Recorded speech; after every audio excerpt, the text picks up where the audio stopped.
Thank you all so very much for joining us here for the El Paso History Radio Show, airing in this pre-recorded episode on News Radio 690 KTSM. I'm your host, Andrew J. Polk. Thank you for joining us however you may be doing so, be it on air, online, live streaming through the free and reliable iHeartRadio app, of course on the website ktsmradio.com, and full video over on our various social media channels, the El Paso History Radio Show Facebook page, also the YouTube channel, El Paso History TV, as well on some of our partner pages, including the great Facebook group Remember in El Paso When. Today is Saturday, June 23rd, and today we are talking about the history, the lead-up, and of course the aftermath of the Columbus raid, of which we just celebrated the anniversary of, celebrated, maybe not totally the right word, commemorated the anniversary of here in recent months. So that information and what all of the details going into it, we're going to be breaking down here today. We do have a history moment at the top of hour 2 from documentary filmmaker Jackson Polk, talking about this week, specifically history of El Pasoan Jake Ehrlich.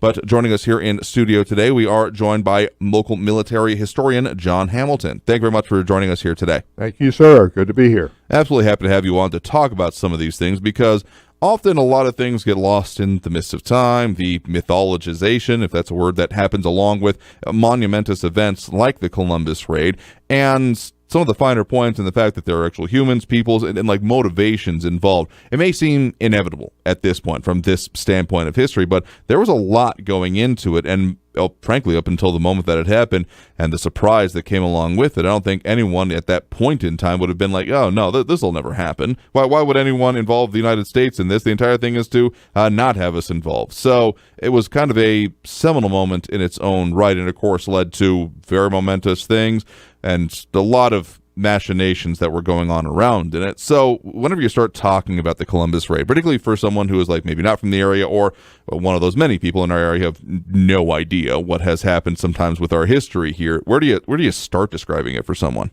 You would almost have to go back to the beginning of the Mexican Revolution, which started in 1910, which caused the president at the time, William Howard Taft, to send 13,000 cavalry troops to the border. Now, you would think, well, 13,000 troops for a 2,000-mile border, that's not very much, but that's what the Army had. The Army was not very big at that time. And, of course, things unfolded, and there was so much violence, and most of it was concentrated in central and northern Mexico. Yeah. So there were the issues, and the causes of the raid on Columbus had their genesis in this civil unrest that happened following the overthrow of Porfirio Diaz in May 1911. Following that event, you had a series of revolutions undertaken by several leaders in Mexico to take control of the country and to finally establish some form of legitimate government and stable government, and to establish some sort of land reform. And as things turned out, things didn't go as easily as some people thought that they were going to do.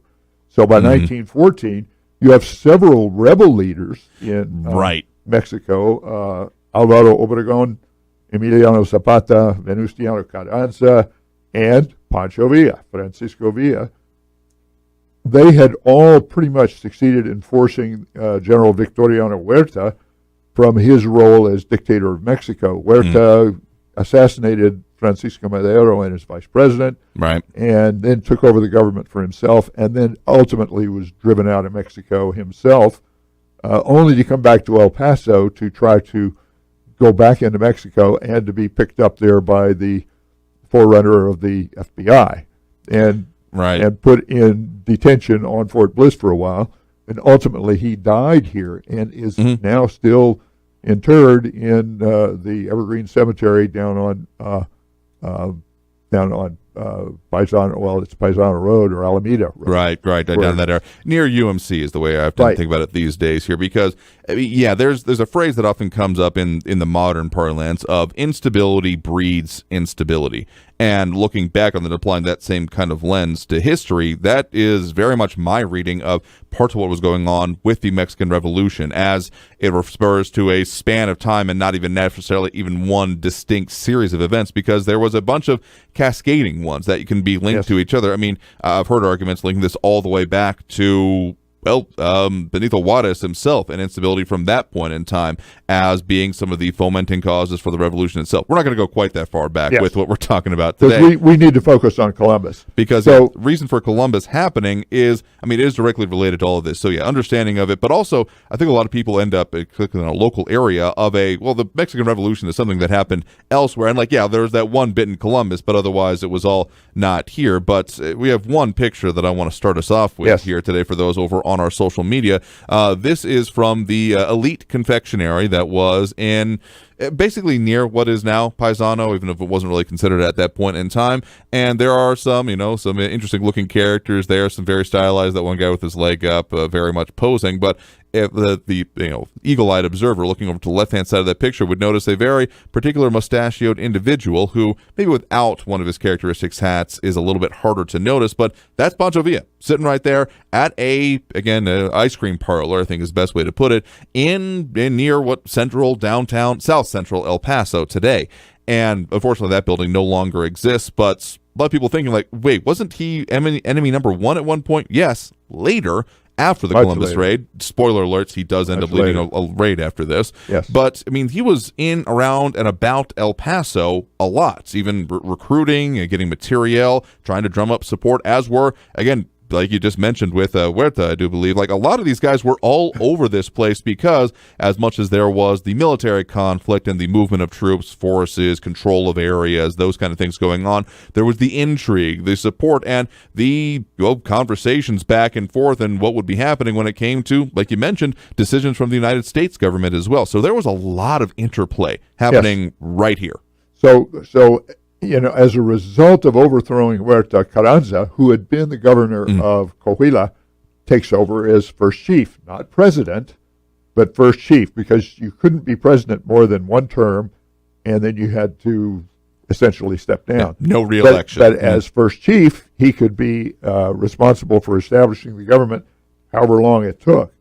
And Carranza and Villa earlier on cooperated with each other. Sure. But they disagreed finally, and Villa split away from Carranza and became his enemy. There was the argument I've heard about this that I agree with most is that there was a lot of ambition at play with a lot of these different figures because there may have been common causes, or at least distinct sides. The Porfiriato and what happened under Madero and the overthrow of him. All these things is that, again, this is where the instability kind of aspect of it comes in. That given that there was a kind of a lack of central control or major powers, that there was a lot of individuals that seemed to have taken it up upon themselves to think well, I guess I could do something now, and so that then tended to breed then more people thinking the same thing, which is why we have this whole cast of characters on a national and international scale we're talking about here. Right.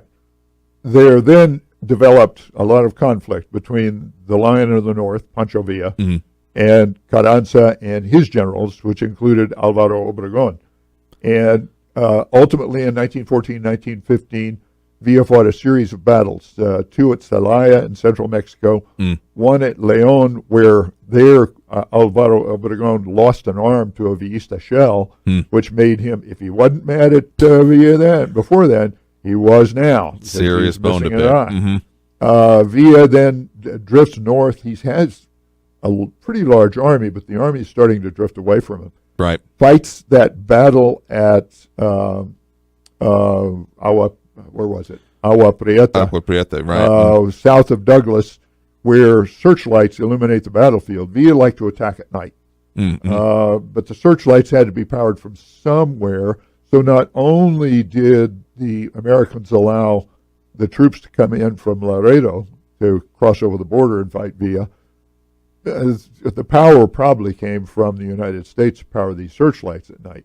Villa takes a lot of casualties, drifts over to Hermosillo to the west, and is beaten there. Then we have another picture of him here. And some of these campaign times in a different distinctive, more of a pith helmet style at this point in time, as opposed to his very distinctive sombrero, but we got that picture as well. And to add real insult to injury, in October 1915, President Woodrow Wilson recognized Carranza as the leader of Mexico. Yeah, because Villa immediately says, I'm not going to recognize the Carranza Agreement, and I will fight him with all the forces I can. So Villa feels betrayed. Villa thought that he had dealt squarely with the Americans. He had a relationship with the Army Chief of Staff, Hugh Lennox Scott, who had given him some advice on to how to treat prisoners. Notably, hey, don't just line them up and shoot them. You've got to treat them humanely. What a concept there. So not only that, you now have severe defeat, and Villa's got bitter hatred toward the United States, and he drifts into the mountains after Hermosillo, after he's beaten there. So why did he attack Columbus? We've got various reasons that have come up. Notably, to kill Americans. That'd be one thing. I think revenge was certainly a motivation. He is certainly running out of weapons, horses, ammunition, and other supplies that he had contracted for, probably to be smuggled to him. Maybe to get revenge on a local merchant there in Columbus, whom we will talk about later on, who allegedly cheated him. The real truth is unknown, but as usually the case, it was probably a mixture of all these things. Probably a few things. And again, just kind of underscore the previous relationship here, we have a picture back from, I think, not quite sure of the date on this one, but of Pancho Villa as part of a review of troops that was happening. And so this kind of, and armies, as they were at the time here, kind of as they were describing, not necessarily as much of a regimented kind of thing, particularly in this revolutionary situation. There were political ideologies at play, who you supported here, and right. So the differences, and of course the success or lack thereof of any particular leader could also be incumbent on how many forces they were then able to drum up. So it was a much more complicated situation than I'm a part of this army and we'll do whatever we do. It was a do I want to stick with this army kind of situation. A lot more right. incentive or initiative possible on not even just the individual leader, but the individual participant level. So, the Army of the North, originally 30,000 or more, by this time, by February 1916, is down to about 500 troops. Yeah, that's all. So on February 27th, 1916, thereabouts, Villa turns north from his headquarters at Hacienda San Jeronimo and heads toward Columbus. And by March the 7th, they are camped at a place called Boca Grande, which is on the Casas Grandes River, about 25 miles southwest of Columbus, and due south of a place called Gibson's Line Ranch in the United States. And at that time, Villa has two captives with him. One of them is Edward Bunk Spencer, who was an African-American cowboy, who was captured at one of the American-owned ranches in Mexico. And he also had Maud Hawk Wright, who was a resident of the Pearson Mormon colony in Mexico, whose husband had been killed by Villa, and her child, her baby son, had been taken away from her and given to a Mexican woman, and Villa took these two people along with him as hostages. At Boca Grande, the foreman of the Palomas Land and Cattle Company and a man named Corbett were captured by the Mexicans, and Villa ordered them executed.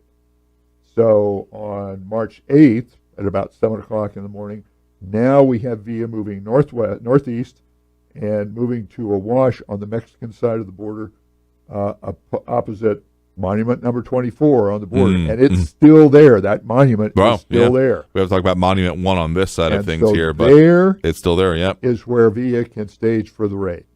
So I'll tell you what, we're going to take that next break right now. Again, joining us here in studio, of course, is John Hamilton, a local military historian, talking about the Columbus raid and the many things leading up to it, why, as much as we can divine, and of course the aftermath of it. We'll continue exploring throughout this 2 hours of the program here today. So thank you for joining us here for the El Paso History Radio Show. I'm your host, Andrew J. Polk, taking that next break right now, so stay tuned for much more here on News Radio 690 KTSM. You are listening to the El Paso History Radio Show, streaming on Facebook, where you can find archive radio programs. The El Paso History Radio Show also streams on the Facebook page Remember in El Paso When, run by Chief Administrator Barbara Gibbon-Bainey, known as BGB.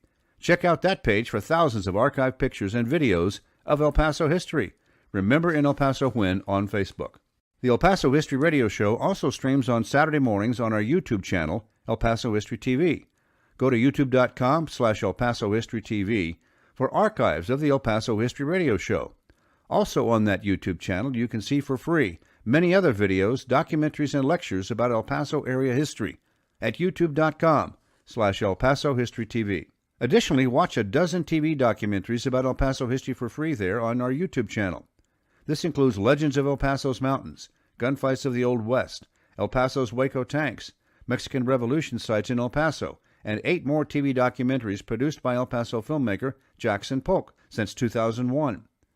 And at youtube.com/El Paso History TV, you can watch for free 20 short videos we produced that were broadcast on ABC 7 KVIA TV newscasts. This series is called El Paso History TV and features Spanish missions and churches on El Paso's Mission Trail, plus the Guadalupe Mission in Juarez, Mexico. That church was built in 1659 and is the oldest known adobe building on the El Paso Juarez Valley. It still welcomes Catholic worshipers today. Go to El Paso History TV on youtube.com. You're listening to the El Paso History Radio Show streaming on Facebook, where you can find archive radio programs. The El Paso History Radio Show also streams on the Facebook page Remember in El Paso When, run by Chief Administrator Barbara Gibbon-Bainey, known as BGB. Check out that page for thousands of archived pictures and videos of El Paso history. Remember in El Paso When on Facebook. The El Paso History Radio Show also streams on Saturday mornings on our YouTube channel, El Paso History TV. Go to youtube.com/El Paso History TV for archives of the El Paso History Radio Show. Also on that YouTube channel, you can see for free many other videos, documentaries, and lectures about El Paso area history at youtube.com/El Paso History TV. Additionally, watch a dozen TV documentaries about El Paso history for free there on our YouTube channel. This includes Legends of El Paso's Mountains, Gunfights of the Old West, El Paso's Waco Tanks, Mexican Revolution sites in El Paso, and 8 more TV documentaries produced by El Paso filmmaker Jackson Polk since 2001. And at youtube.com/El Paso History TV, you can watch for free 20 short videos we produced that were broadcast on ABC 7 KVIA TV newscasts. This series is called El Paso History TV and features Spanish missions and churches on El Paso's Mission Trail, plus the Guadalupe Mission in Juarez, Mexico. That church was built in 1659 and is the oldest known adobe building on the El Paso Juarez Valley. It still welcomes Catholic worshipers today. Go to El Paso History TV on youtube.com. You're listening to the El Paso History Radio Show streaming on Facebook, where you can find archive radio programs. The El Paso History Radio Show also streams on the Facebook page Remember in El Paso When, run by Chief Administrator Barbara Gibbon-Bainey, known as BGB. Check out that page for thousands of archived pictures and videos of El Paso history. Remember in El Paso When on Facebook. The El Paso History Radio Show also streams on Saturday mornings on our YouTube channel, El Paso History TV. Go to youtube.com/El Paso History TV for archives of the El Paso History Radio Show. Also on that YouTube channel, you can see for free many other videos, documentaries, and lectures about El Paso area history at youtube.com/El Paso History TV. Additionally, watch a dozen TV documentaries about El Paso history for free there on our YouTube channel. This includes Legends of El Paso's Mountains, Gunfights of the Old West, El Paso's Waco Tanks, Mexican Revolution sites in El Paso, and 8 more TV documentaries produced by El Paso filmmaker Jackson Polk since 2001. And at youtube.com/El Paso History TV, you can watch for free 20 short videos we produced that were broadcast on ABC 7 KVIA TV newscasts. This series is called El Paso History TV and features Spanish missions and churches on El Paso's Mission Trail, plus the Guadalupe Mission in Juarez, Mexico. That church was built in 1659 and is the oldest known adobe building on the El Paso Juarez Valley. It still welcomes Catholic worshipers today. Go to El Paso History TV on youtube.com. Thank you all so very much for joining us here for the El Paso History Radio Show, airing in this pre-recorded episode on News Radio 690 KTSM. I am your host, Andrew J. Polk. Thank you for tuning in however you may be doing so, be it on air, online, live streaming through the free and reliable iHeartRadio app, or joining us over on the various social media pages we're up on these days, Facebook, YouTube, Twitter, and Twitch.tv, either under El Paso History Radio Show, El Paso History TV, or Andrew J. Polk in just about equal measure. Of course, we are the El Paso Paso History Radio Show on Facebook and finding us there. You can find us for our weekly promo announcements on the topics of the program coming up each week. Also, the YouTube channel specifically, youtube.com/El Paso History TV, where you can, again, find these live streams, as you can on the other social channels as well, but also the entire El Paso Gold DVD series from Capstone Productions, covering more than the last couple of decades of documentary history production here in town, uploaded completely free to view at your leisure, plus 20 recent ABC7 TV series segments from El Paso History TV, chronicling and cataloging some of the important history topics, such as what's going on with Fort Bliss and other major areas around our region, kind of reintroducing that history for another generation. Bernie Sargent in front of the camera hosting those, and I was behind him for a lot of that, doing the production and camera work. Also, a reminder to support our advertisers. Pepe's Restaurant in Cañetillo is open for in-house dining, 6761 Donovan Drive. You can call Pepe's at 915-877-2152. That's 915-877-2152. It is home of the Juan and Only Margarita, and pending availability, we will be heading out there right after the show today. I'll be there anyway, after having been out last week. So, of course, thank you to our advertisers helping support the talking of history here in the region. But again, joining us here in studio right now, we do have John Hamilton, local military historian, talking about the things leading up to the Columbus raid done by Pancho Villa on March 9th of 1916. So we were talking a little bit about some of the motivations, the politics at play, the fact that the Wilson administration had done what I'm sure to Pancho Villa, or at least he would say to anyone willing to listen, was a dirty dealing of allowing essentially his opponents to move through what had previously been terra incognito, places you're not supposed to go, into the interior of the United States, or very least across the border of the United States. Because, sure, there was like operations, again, that one picture of him at the Elite Confectionery and the shopping, but operations was pretty much not supposed to be done, or at least hadn't been to the largest extent. Right, until now. Now we've got him south of Monument 24 with about 485 men, a mixture of peons, farmers, former government soldiers, bandits, aristocrats, Yaqui Indians, and about 50 of the golden ones, the Dorados, that have been with him from the beginning. So, if you look at his organization, he had a headquarters staff in the Dorados of about 80. He had an advance guard under Candelario Cervantes, about 80 men, main body of 60 men under Colonel Nicolas Fernandez, 100 men under Pablo Lopez, 40 men under Juan Pedrosa, and 125 men under Francisco Beltran. All of these people were generals, of course, in the organization. Mm-hmm. Villa's moves had been reported in various newspapers, but the accuracy, of course, was sorely lacking. It was very poor at the time. And Wilson's policy says, hands off of Mexico. No American military or government personnel could violate the Mexican sovereignty. So you had then Colonel Herbert J. Slocum, U.S. commander of the 13th Cavalry Regiment at Columbus, who had made numerous efforts to gain information on Villa's force, including paying a Mexican cowboy, giving him a rifle and a pair of binoculars and telling him, go south and see if you can find Villa and come back and tell me. And he did, and he comes back and he said, I found an old campsite, but it looks like Villa is moving south away from the border. So the terrain is very, very rough. You can look at it. You can see that it's sagebrush, rocks, no trees, sand. A lot of the approach to the border was conducted along this sort of country, but there were arroyos and there was one about 4 or 5 miles southwest that provided Villa a covered and concealed hide position, and that way the U.S. cavalry patrols along the border couldn't see him. The weather at this time, March 1916, is clear. The days are nice, about 70 degrees, and they drop to about 50 and sometimes even 40 degrees at night. So there was a moon that provided a little bit of illumination that night, but at 11 o'clock, the moon set. So now it's dark. Shall we talk about the garrison?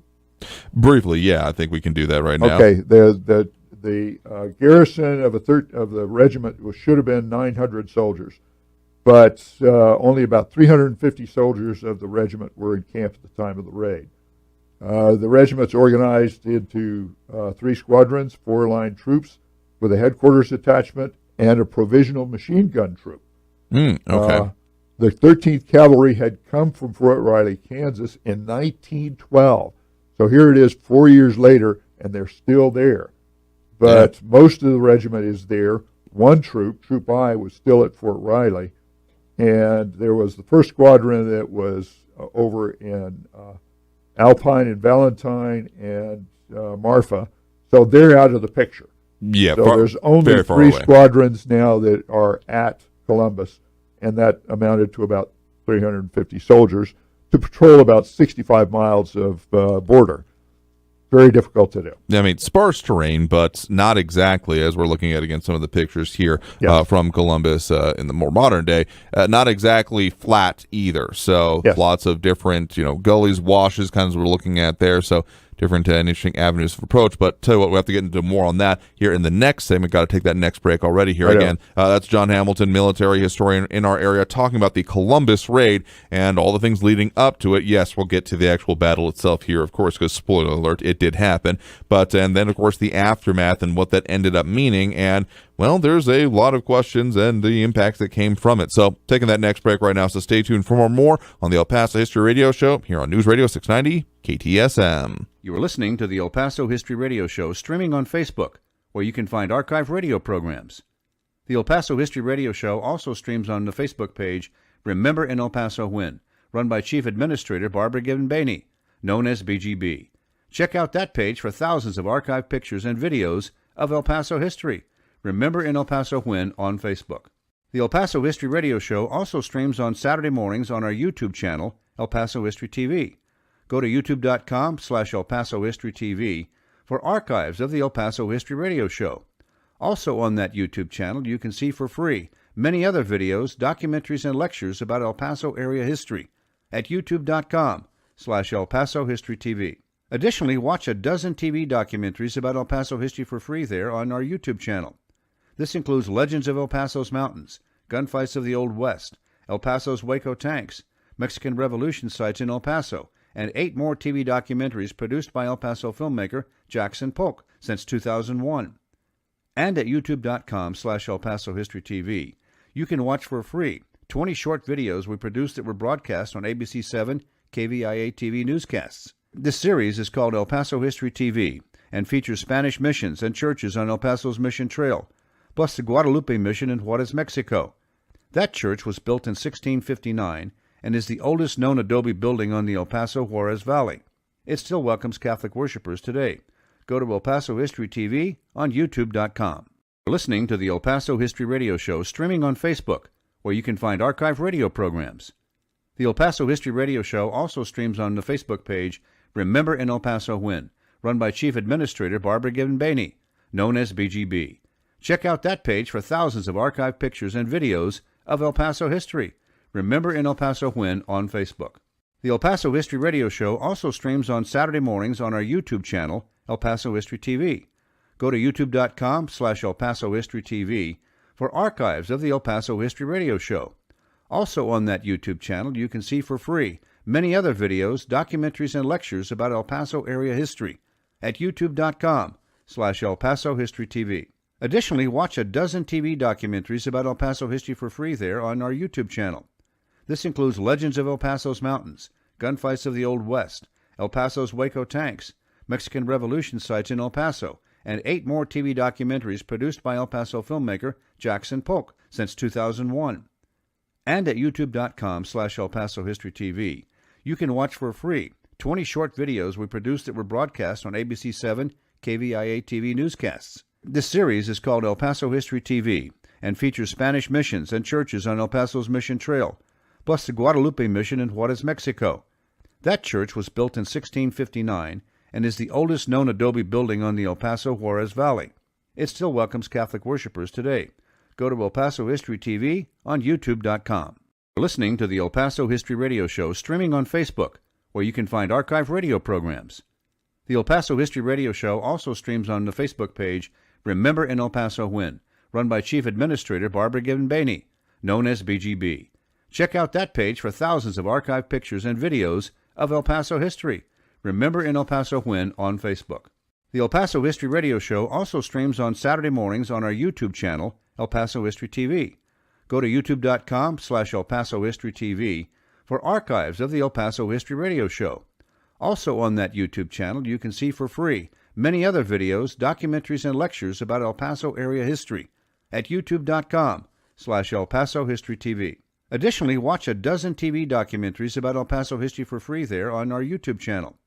This includes Legends of El Paso's Mountains, Gunfights of the Old West, El Paso's Waco Tanks, Mexican Revolution sites in El Paso, and 8 more TV documentaries produced by El Paso filmmaker Jackson Polk since 2001.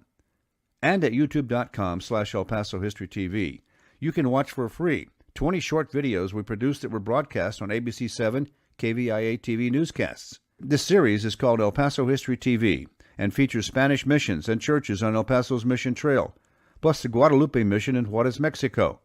That church was built in 1659 and is the oldest known adobe building on the El Paso Juarez Valley. It still welcomes Catholic worshipers today. Go to El Paso History TV on youtube.com. Thank you all so very much for joining us here for the El Paso History Radio Show, airing in this pre-recorded episode on News Radio 690 KTSM.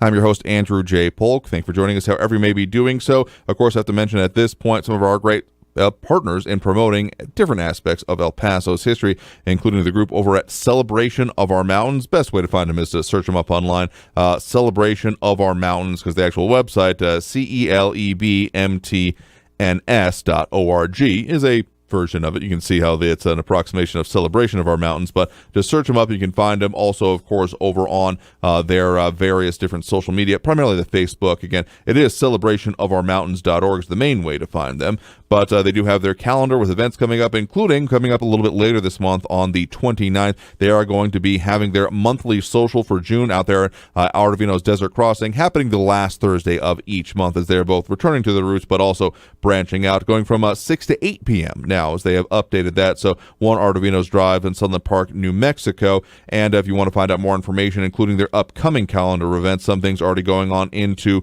July, such as night critter crawls at Franklin Mountain State Park, a Soltol Adventure, and War Eagles Air Museum guided tours. They've got a lot of stuff that they're putting up there, so if you want to check that out, and of course the events that they are working on, go there again, celebrationofourmountains.org. That's celebrationofourmountains.org. And also got to mention some of our other great sponsors and supporters of the program, including Economy Wholesale Grocers with 2 locations in El Paso, 1500 East Paisano and 411 North Zaragoza. Proud supporters of the El Paso History Radio Show and El Paso History, a part of history in their own right, around for decades, and even hosting events for the community. Had some of our staff go out to their ice cream social going on a little bit earlier this week. So check them out, Economy Wholesale Grocers, Economy Cash and Carry previously, but check them out. Again, appreciate their support for the El Paso History Radio Show.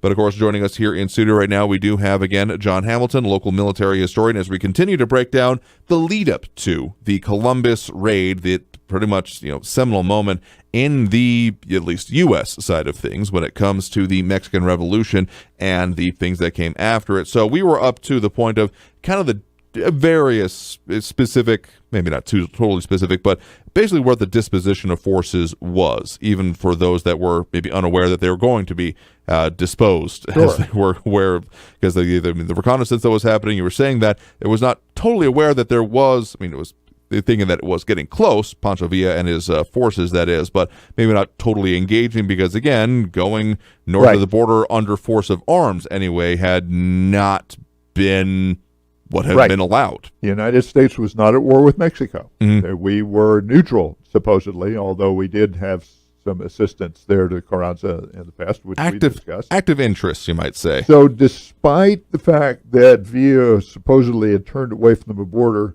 Colonel Slocum sent troops E and L to Gibson's Line Ranch, which was, that's 7 officers and 161. It was about 15 miles to the west.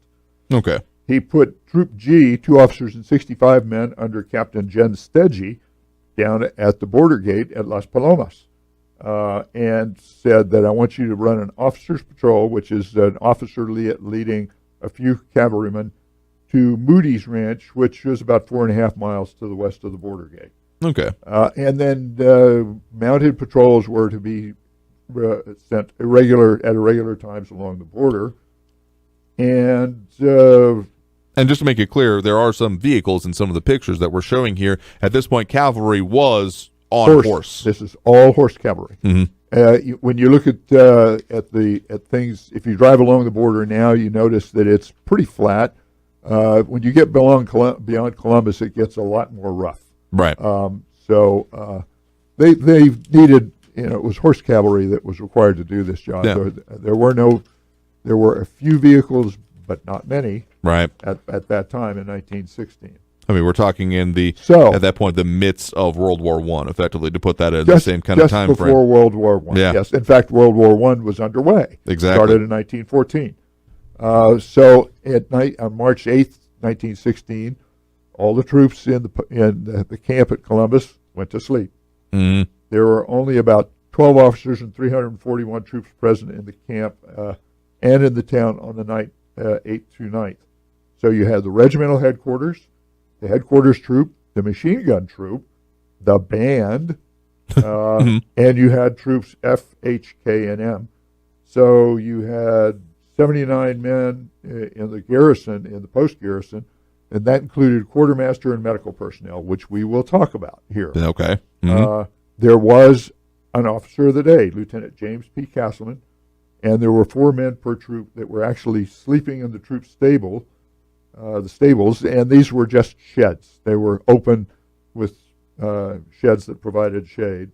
There were 3 one-man guard posts located, first of all, at the guardhouse, which was post number 1, at the stables, post number 2, and near the regimental headquarters, post number 3. So these were, so you had a duty officer and 3 men awake. Gotcha, because fire watch and all that. So in relation to this map that we have of the Columbus, New Mexico in 1916. So I think this is that's a visual from Jose Cisneros, which is a great picture. It shows kind of what the disposition looked like. Okay. You had the railroad station that ran through. One point to make here is, you had 1 officer awake. There were no officers' quarters in Columbus. And a lot of the officers' wives had come to Columbus finally, so they were all billeted in rented quarters off post. Okay. And were well away from the camp that night. So within the town proper. They were Columbus. in the town. And the town of Columbus had about 400 residents. There were no street lights. There was no telephone service, although there was telephone service in some places, and there was a telephone operator who just happened to be awake early that morning. Her wife, her baby was colicky, and she was 19 years old, and she was awake trying to take care of the baby.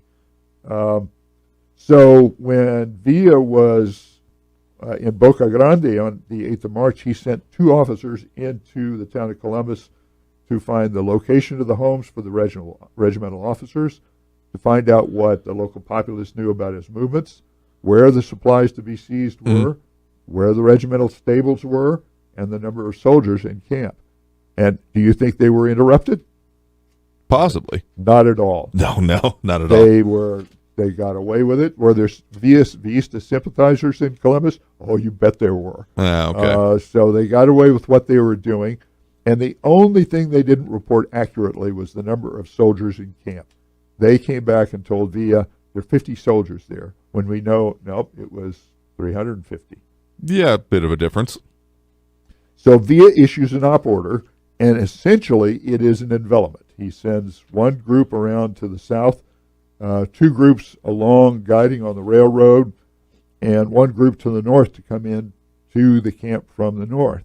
So this is an envelopment at night without any illumination. It's very hard to do, even for troops that are very well trained, which Villa's people were not. Some of them have been with him for a while, but it was also the kind of way that he preferred to do things, it sounds like. And Villa sort of stewed around for a while, trying to decide if he was going to conduct this attack.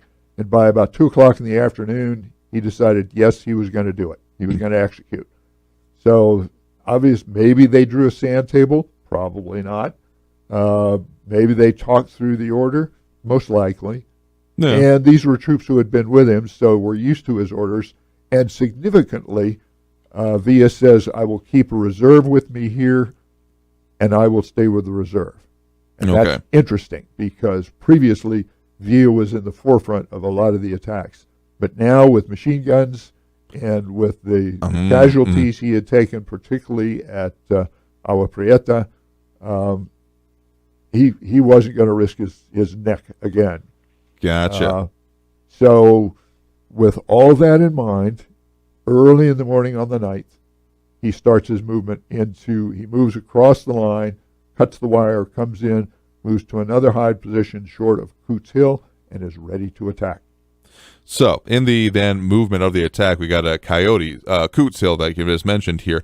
So, in the decision to then move forward with that, I mean, there was other things going on within the camp itself, including, like you said, some of those individuals that were up and about and doing those kind of things. But then, how did it actually unfold? Then, from particularly, like his vantage point in the dark and on a dark light night, how did it actually end up unfolding?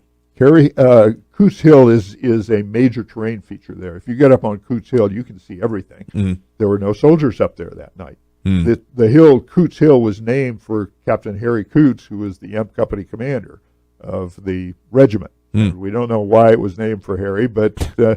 but it endures to today. So the troops are all asleep. At about midnight, Lieutenant John P. Lucas, who commanded the machine gun troop, along with 2 other officers, arrives with the regiment's polo team at the Columbus train station on the Drummers or the Drunkards Special, coming back from El Paso. Drunkards Special. Yes. Okay, certain implications come there. It does, doesn't it? So these trains were used to move. A lot of people were traveling salesmen, so they were moving along the border. So Lucas got back, talked to the duty officer, Castleman, and went to his house, which was right next to the customs house. Lucas's house does not stand anymore, but the customs house is still there today. Okay. So Lucas found out that his roommate, Lieutenant Benson, was down with G Company on the border. So he rummaged around and found his revolver and discovered that Lieutenant Benson had taken all the bullets out. So he had to find some more bullets for his ammunition, reload the pistol, because he had a hunch that something was going to happen. Okay. And he described in testimony later, he was awakened by someone riding by the open window of his room. He looked out, and although the night was very dark, he saw a man wearing a black sombrero riding towards the cavalry camp. And from the sounds he heard, it seemed to him that quite a few companions and that house were completely surrounded. So he got a hold of his gun, stood in the middle of the room where he could fight, and nobody came in. So he looked out and saw everybody moving towards the camp, and he heard a shot, and that was the soldier posted at regimental headquarters who shot one of the Mexicans and opened fire on them after he challenged him.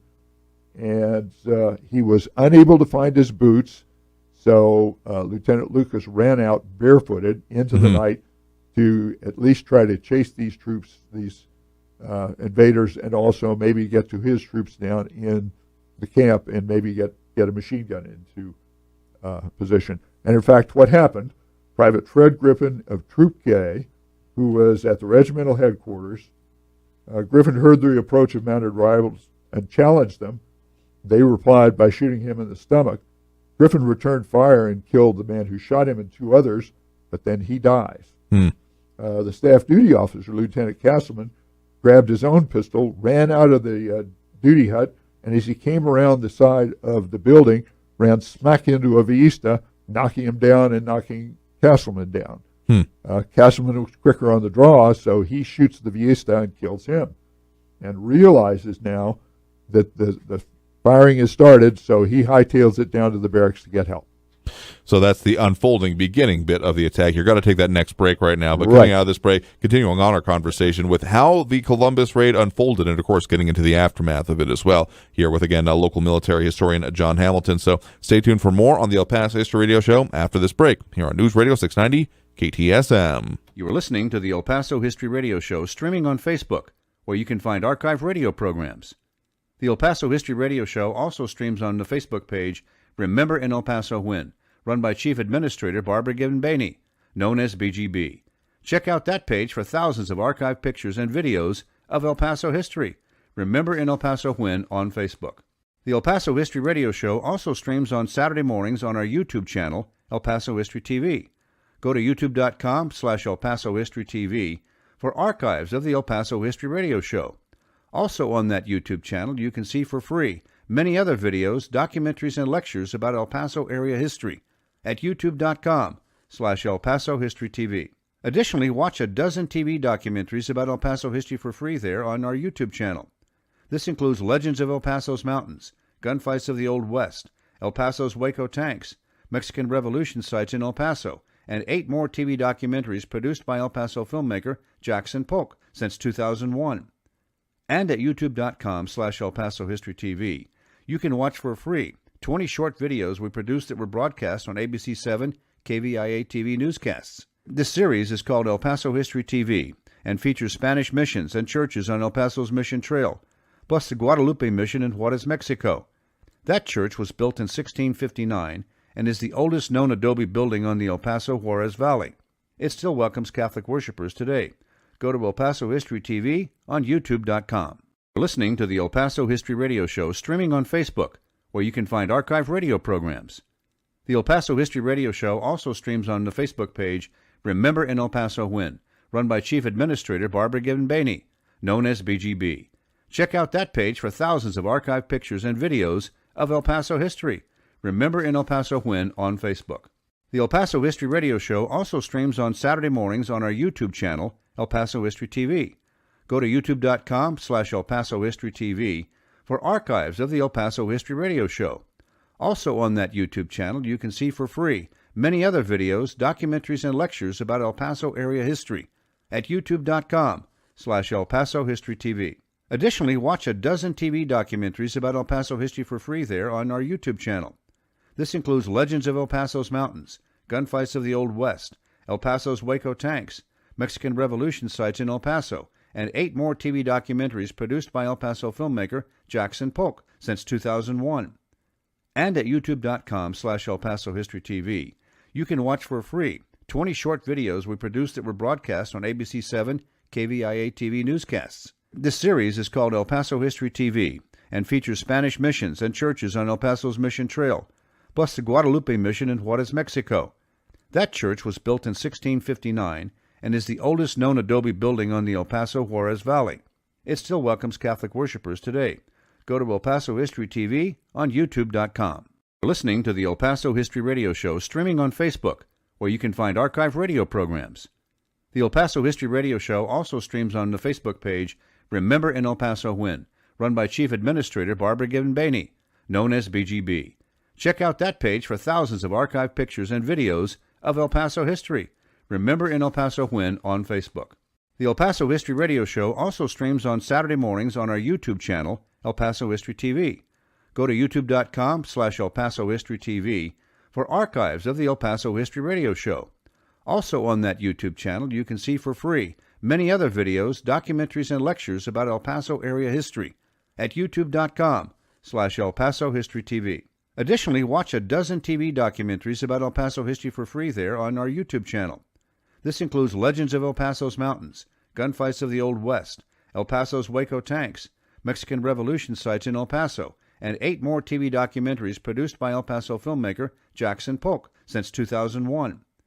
And at youtube.com/El Paso History TV, you can watch for free 20 short videos we produced that were broadcast on ABC 7 KVIA TV newscasts. This series is called El Paso History TV and features Spanish missions and churches on El Paso's Mission Trail, plus the Guadalupe Mission in Juarez, Mexico. That church was built in 1659 and is the oldest known adobe building on the El Paso Juarez Valley. It still welcomes Catholic worshipers today. Go to El Paso History TV on youtube.com.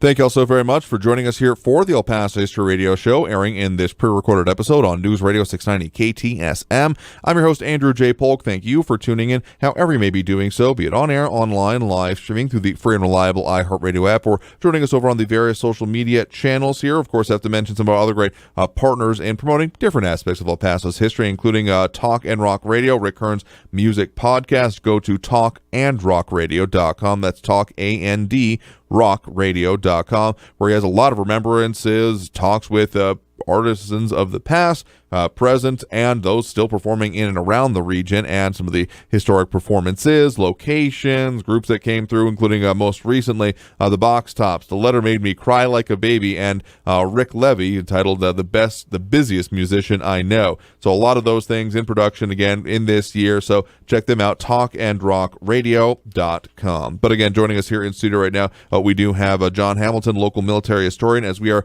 tracing the progression of the Columbus raid done by Pancho Villa March 9th of 1916. So we had gotten into essentially things were getting rough. Things were, well, popping off, Yes. to be specific, with the first, century challenges, and as you were mentioning right before we went there, at least one of the officers running off to try and get a rouse more up and get them more into line in order to respond, but also the machine guns specifically, trying to get them into play in response, because as much as in the modern day machine guns may be anything that fires automatically, at that point in time there was a very distinct difference of what was essentially man-portable and what was it could be moved, but a closer to an emplaced weapon.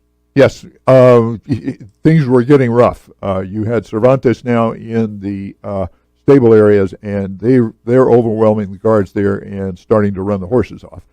And you've got Castleman racing down to get roused out his company from the barracks, but you've got Lucas trying to get a machine gun in action. And this was what they had were 6 Benet Mercier machine guns. These are light machine guns. They weigh about 23 pounds.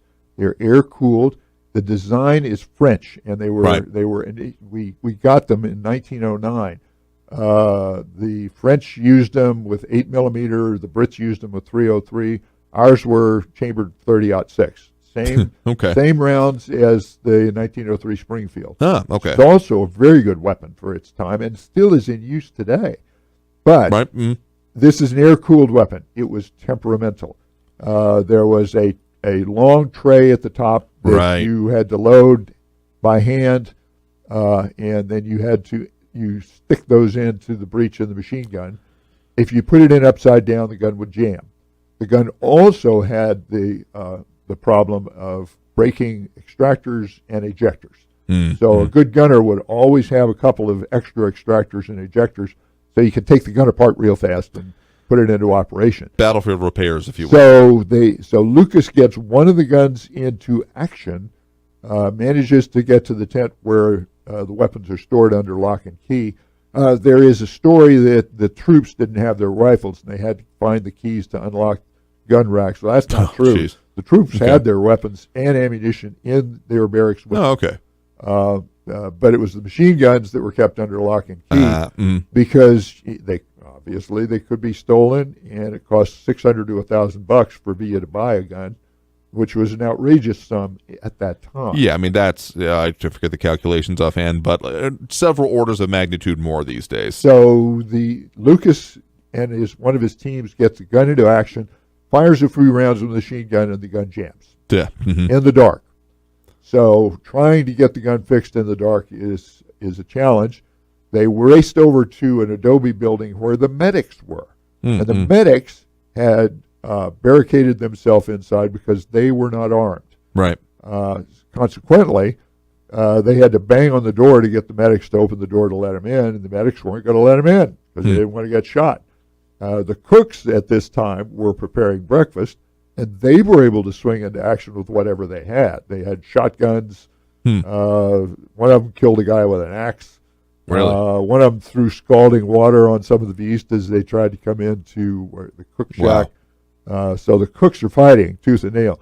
Medics don't want to have anything to do with this. So there's a real issue in getting these guns fixed and getting the guns into action, which was critical.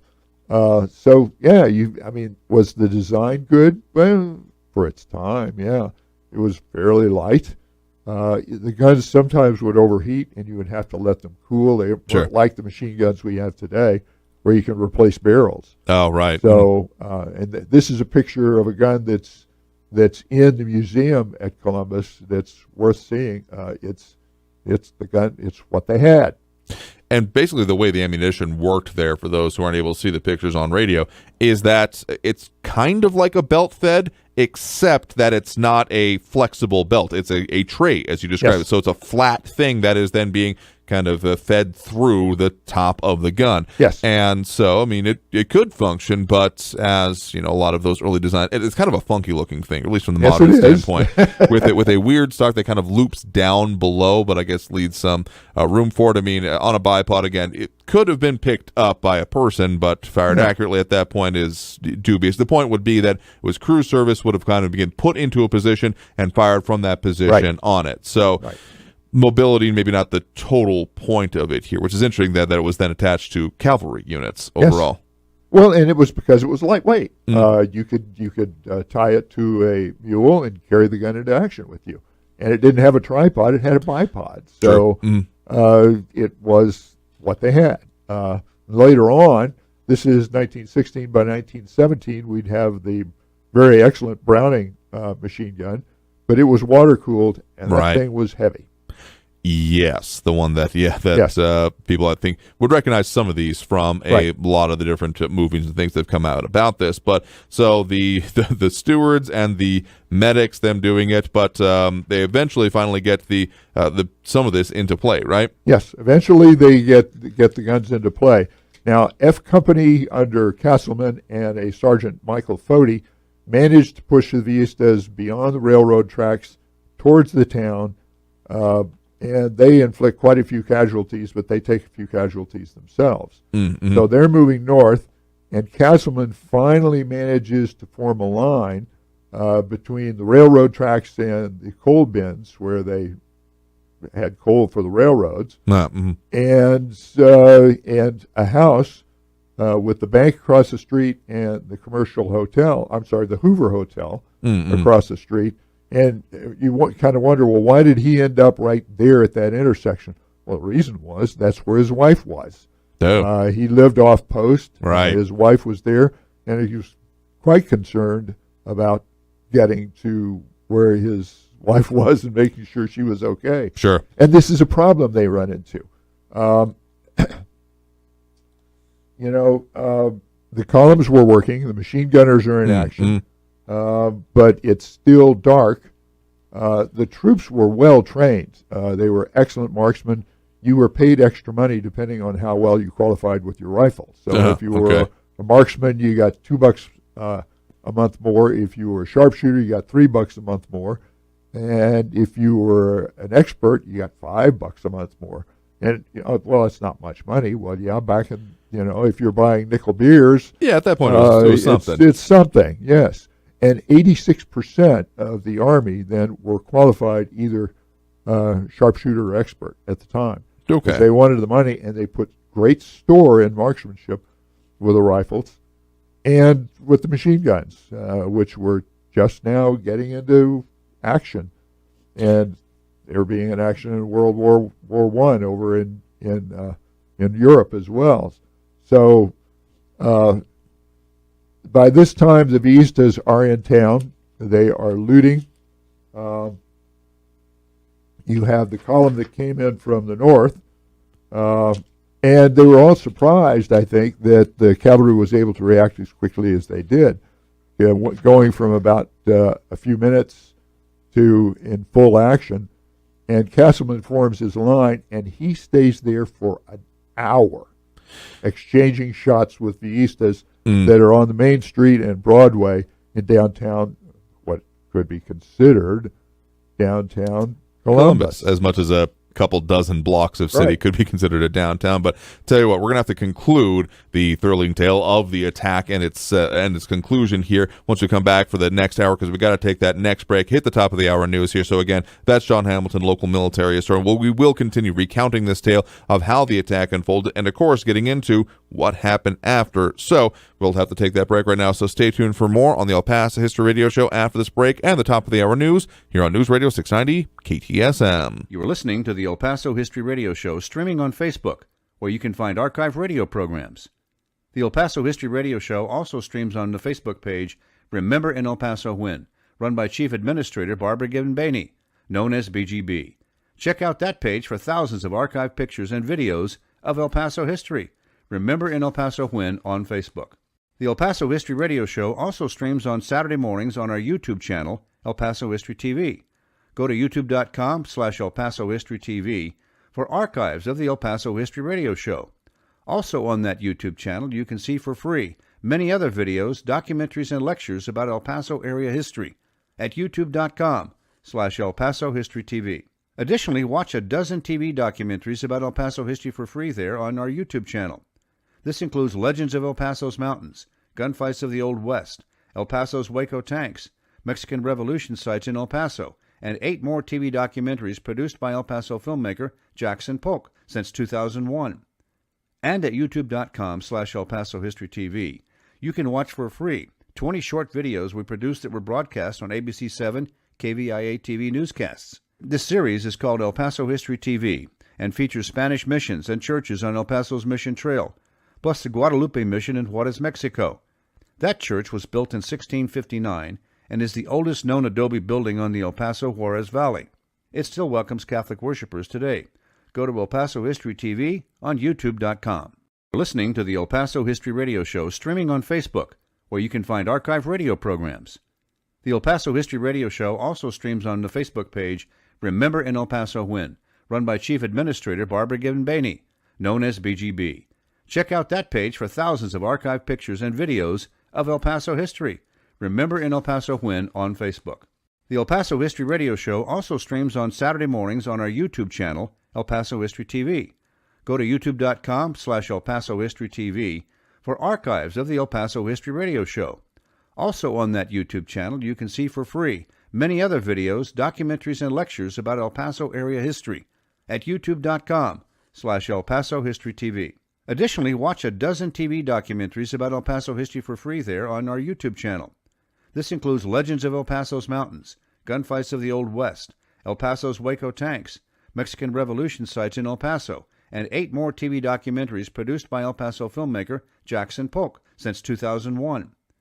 And at youtube.com/El Paso History TV, you can watch for free 20 short videos we produced that were broadcast on ABC 7 KVIA TV newscasts. This series is called El Paso History TV and features Spanish missions and churches on El Paso's Mission Trail, plus the Guadalupe Mission in Juarez, Mexico.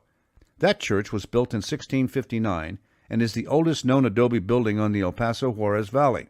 It still welcomes Catholic worshipers today. Go to El Paso History TV on youtube.com. You're listening to the El Paso History Radio Show streaming on Facebook, where you can find archive radio programs. The El Paso History Radio Show also streams on the Facebook page Remember in El Paso When, run by Chief Administrator Barbara Gibbon-Bainey, known as BGB. Check out that page for thousands of archived pictures and videos of El Paso history. Remember in El Paso When on Facebook. The El Paso History Radio Show also streams on Saturday mornings on our YouTube channel, El Paso History TV. Go to youtube.com/El Paso History TV for archives of the El Paso History Radio Show. Also on that YouTube channel, you can see for free many other videos, documentaries, and lectures about El Paso area history at youtube.com/El Paso History TV. Additionally, watch a dozen TV documentaries about El Paso history for free there on our YouTube channel.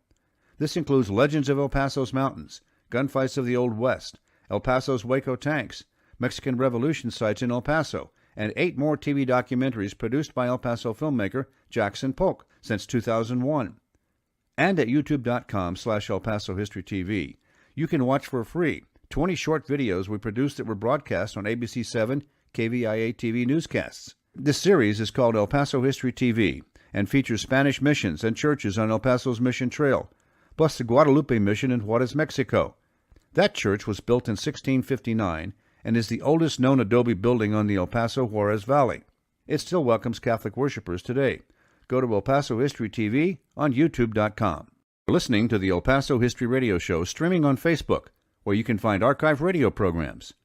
The El Paso History Radio Show also streams on the Facebook page Remember in El Paso When, run by Chief Administrator Barbara Gibbon-Bainey, known as BGB. Check out that page for thousands of archived pictures and videos of El Paso history. Remember in El Paso When on Facebook. The El Paso History Radio Show also streams on Saturday mornings on our YouTube channel, El Paso History TV. Go to youtube.com/El Paso History TV for archives of the El Paso History Radio Show. Also on that YouTube channel, you can see for free many other videos, documentaries, and lectures about El Paso area history at youtube.com/El Paso History TV. Additionally, watch a dozen TV documentaries about El Paso history for free there on our YouTube channel. This includes Legends of El Paso's Mountains, Gunfights of the Old West, El Paso's Waco Tanks, Mexican Revolution sites in El Paso, and 8 more TV documentaries produced by El Paso filmmaker Jackson Polk since 2001. And at youtube.com/El Paso History TV, you can watch for free 20 short videos we produced that were broadcast on ABC7 KVIA TV newscasts. This series is called El Paso History TV and features Spanish missions and churches on El Paso's Mission Trail, plus the Guadalupe Mission in Juarez, Mexico. That church was built in 1659 and is the oldest known adobe building on the El Paso Juarez Valley. It still welcomes Catholic worshipers today. Go to El Paso History TV on youtube.com. Welcome back to the El Paso History Radio Show, airing in this pre-recorded episode on News Radio 690 KTSM. I'm your host, Andrew J. Polk. Thank you for tuning in however you may be doing so, be it on air, online, live streaming through the free and reliable iHeartRadio app, or joining us over on the various social media pages we're up on these days. There's facebook.com/El Paso History El Paso History Radio Show, youtube.com/El Paso History TV. Also similar pages on Facebook, as well as the great Facebook group Remember El Paso When, which we'll talk about here in just a second, but then also on Twitter and twitch.tv, either under El Paso History or Andrew J. Polk.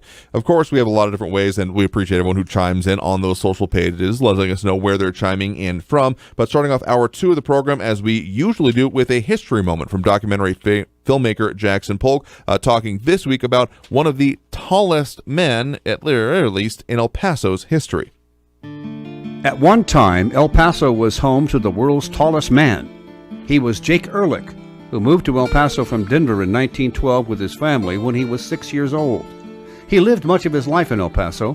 He was known as the Texas Giant in the circus world and Jack Earl on the silver screen. Jake grew to 8 feet 6.5 inches tall and for a time held the Guinness Book of Records for the world's tallest man. By the time he was 10, he was over 6 feet tall. He often walked to school through alleys to avoid scaring people. Ehrlich went straight from El Paso High School to Hollywood, where he appeared in nearly 50 silent movies. Jake Ehrlich was also a painter and a poet. He published a book of poetry titled The Long Shadows. Ehrlich was a movie star featured in several silent films, and he also was a circus sideshow performer for 14 years with the Ringling Brothers and Barnum and Bailey Circus. Upon retiring from the circus, Jake Ehrlich became a successful traveling salesman for a wine company and was intensely creative. He painted, sculpted, and was a prize-winning photographer, but Ehrlich was most famous for being taller than anyone else. Andrew Ehrlich, Jake's nephew, said Jake went from being a shy, introverted boy giant to a movie star, and he really embraced his differences. There are reports that Jake's home was modified to allow him to move within more easily. There were also stories that Jake had a car that he drove around El Paso. It had the front seat removed, and Jake sat in the back seat to drive. Jake Ehrlich died in El Paso in 1952. He was 46. Jake is buried in the Jewish section of Concordia Cemetery in a special casket that was enlarged to fit him. There were 8 pallbearers instead of the usual 6. I'm Jackson Polk with this history moment for the El Paso History Radio Show. And, of course, have to mention some other great partners in promoting different aspects and important things in El Paso's history, including the great Facebook group run by Barbara Gibbon-Bainey, operator of that group, Remember in El Paso When. Go there for archive pictures galore. More than 34,000 members as of last check. But please remember, the administrators have worked hard in researching photos with our history attached. So when others use their photos, they do ask credit be given to their site.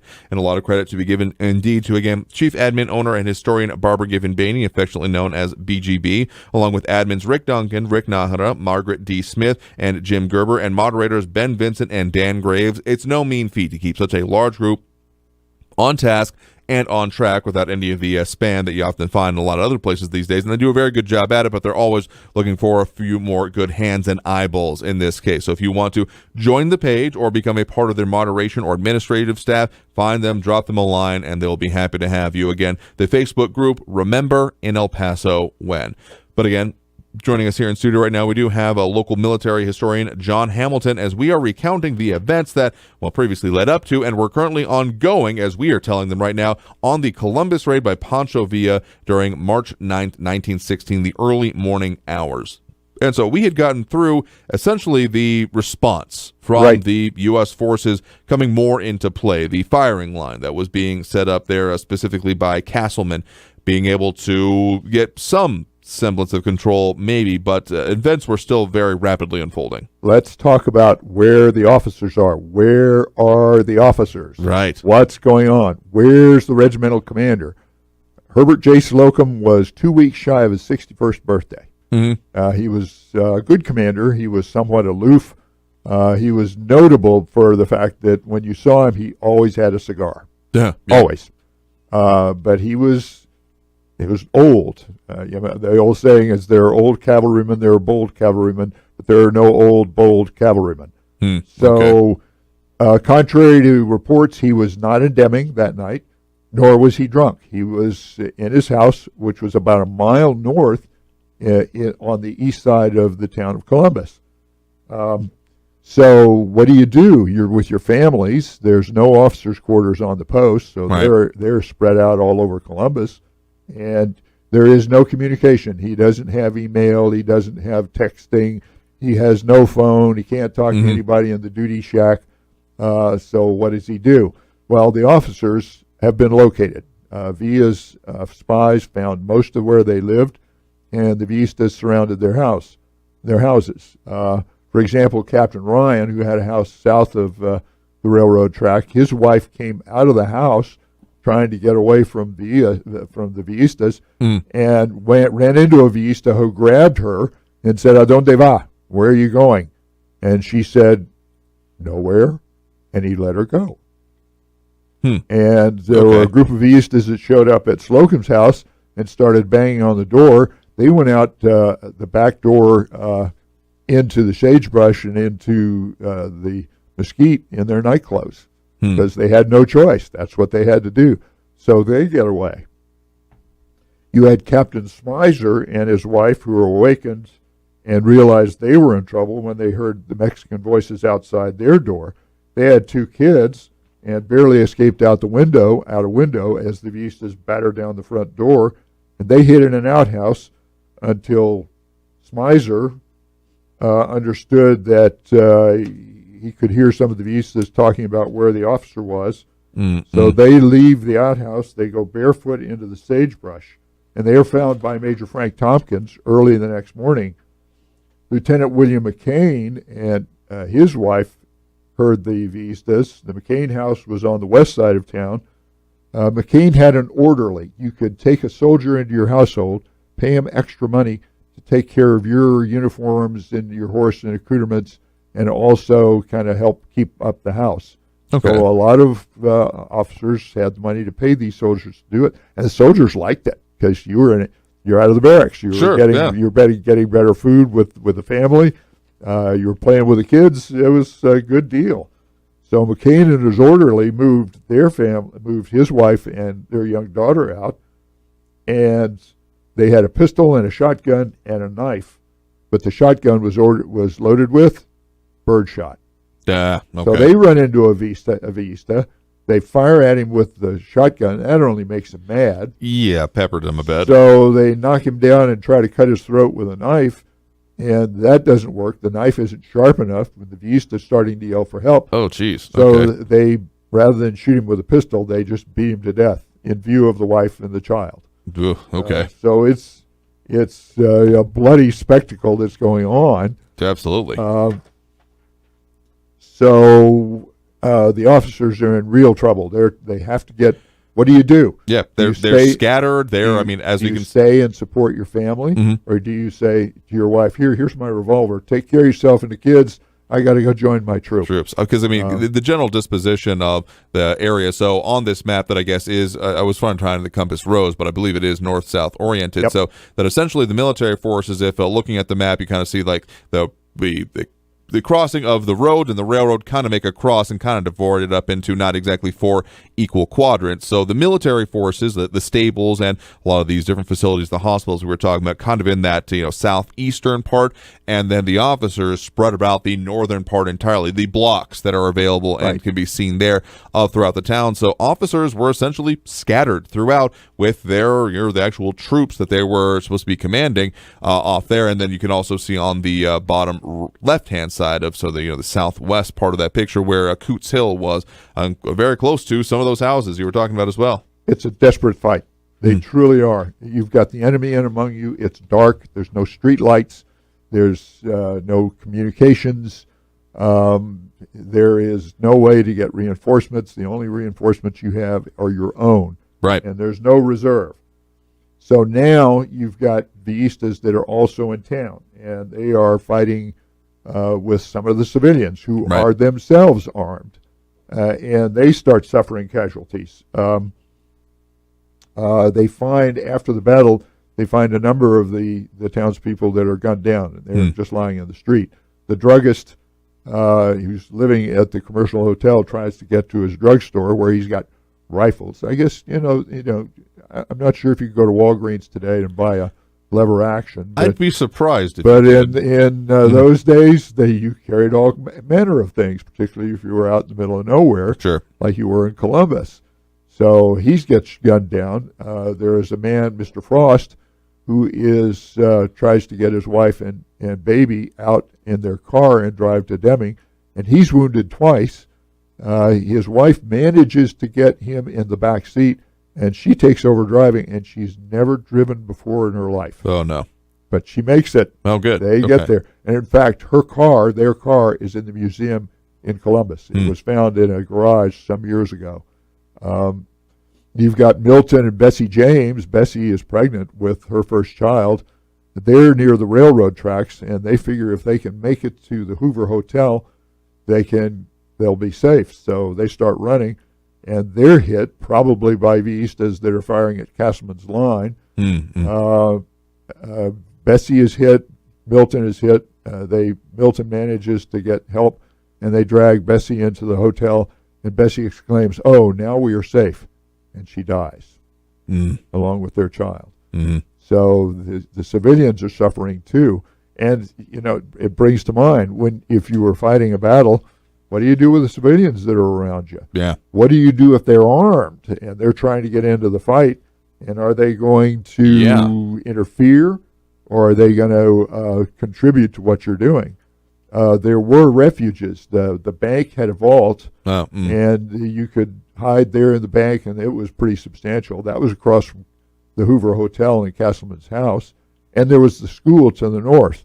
The bank today is gone. There's only the remnant of the vault that's there, but the school is still there. Oh, okay. It's been added to, and there are some portables that have been added to. Sure. But it's the school that was there in 1916. Wow, okay. And in fact, the bank was used as a morgue after the battle. Really? And the school was used to shelter civilians after the battle was settled and completely over, until things were sorted out.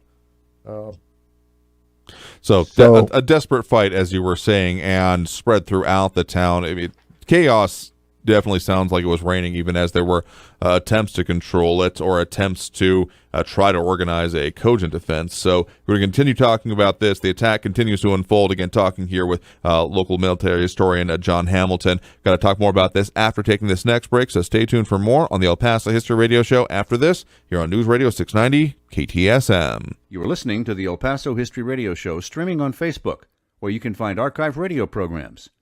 The El Paso History Radio Show also streams on the Facebook page Remember in El Paso When, run by Chief Administrator Barbara Gibbon-Baney, known as BGB. Check out that page for thousands of archived pictures and videos of El Paso history. Remember in El Paso When on Facebook. The El Paso History Radio Show also streams on Saturday mornings on our YouTube channel, El Paso History TV. Go to youtube.com/El Paso History TV for archives of the El Paso History Radio Show. Also on that YouTube channel, you can see for free many other videos, documentaries, and lectures about El Paso area history at youtube.com/El Paso History TV. Additionally, watch a dozen TV documentaries about El Paso history for free there on our YouTube channel. This includes Legends of El Paso's Mountains, Gunfights of the Old West, El Paso's Waco Tanks, Mexican Revolution sites in El Paso, and 8 more TV documentaries produced by El Paso filmmaker Jackson Polk since 2001.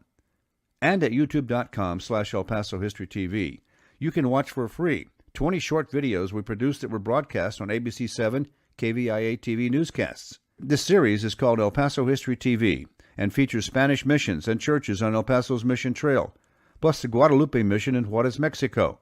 That church was built in 1659 and is the oldest known adobe building on the El Paso Juarez Valley. It still welcomes Catholic worshipers today. Go to El Paso History TV on youtube.com. You're listening to the El Paso History Radio Show streaming on Facebook, where you can find archive radio programs. The El Paso History Radio Show also streams on the Facebook page Remember in El Paso When, run by Chief Administrator Barbara Gibbon-Bainey, known as BGB.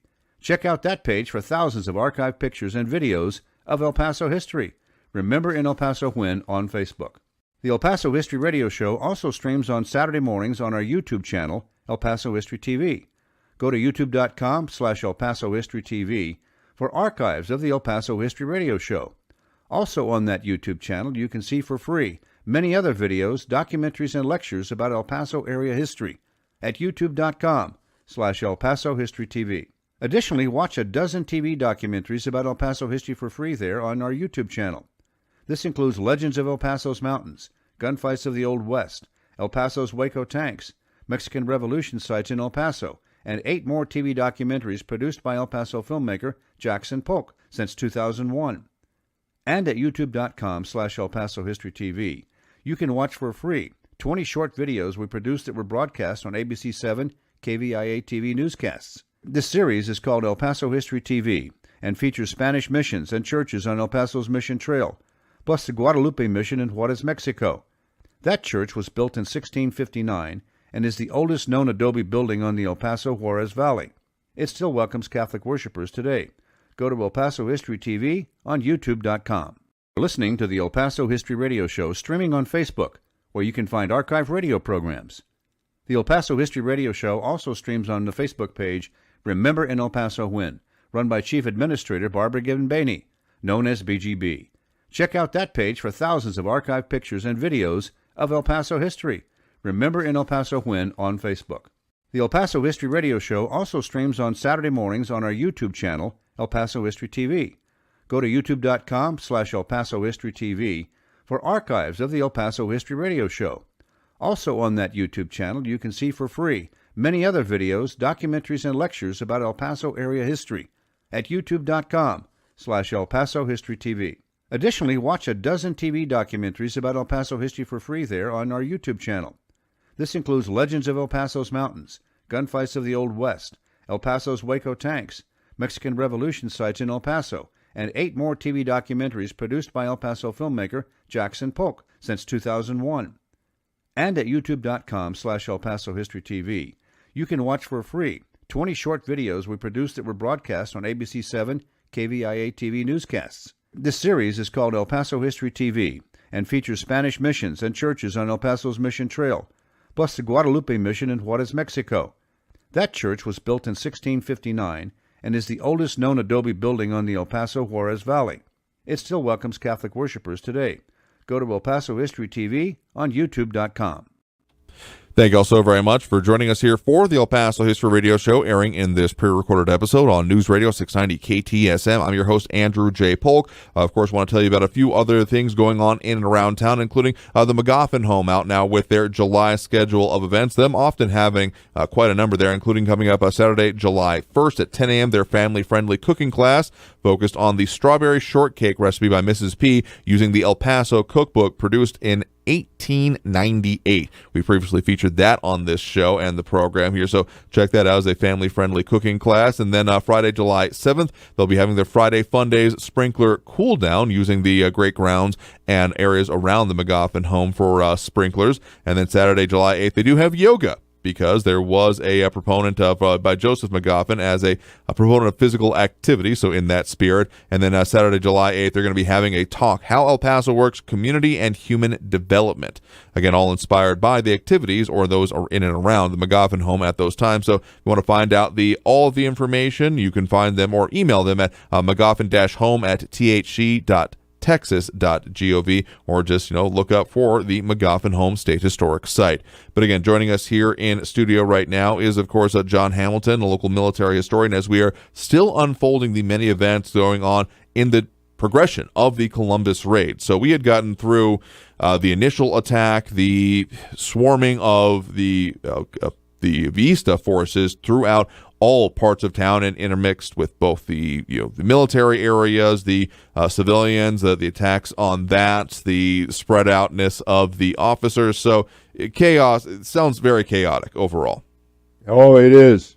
And now we have to deal with Sam Ravel, who is the owner of the commercial hotel and a general store, and allegedly owed money to Villa, which is one of those suspected motivations here. And so we have a picture contemporary at this time of essentially that area where we've got one of the drug stores, general stores, and some of those areas that on the map that we've been showing as well is kind of towards the northern end of town. Zoom in on it a little bit. It's that collection of buildings that shows up post office and stores. So kind of a Main Street type area a little bit further north of the railroad itself, essentially. Right.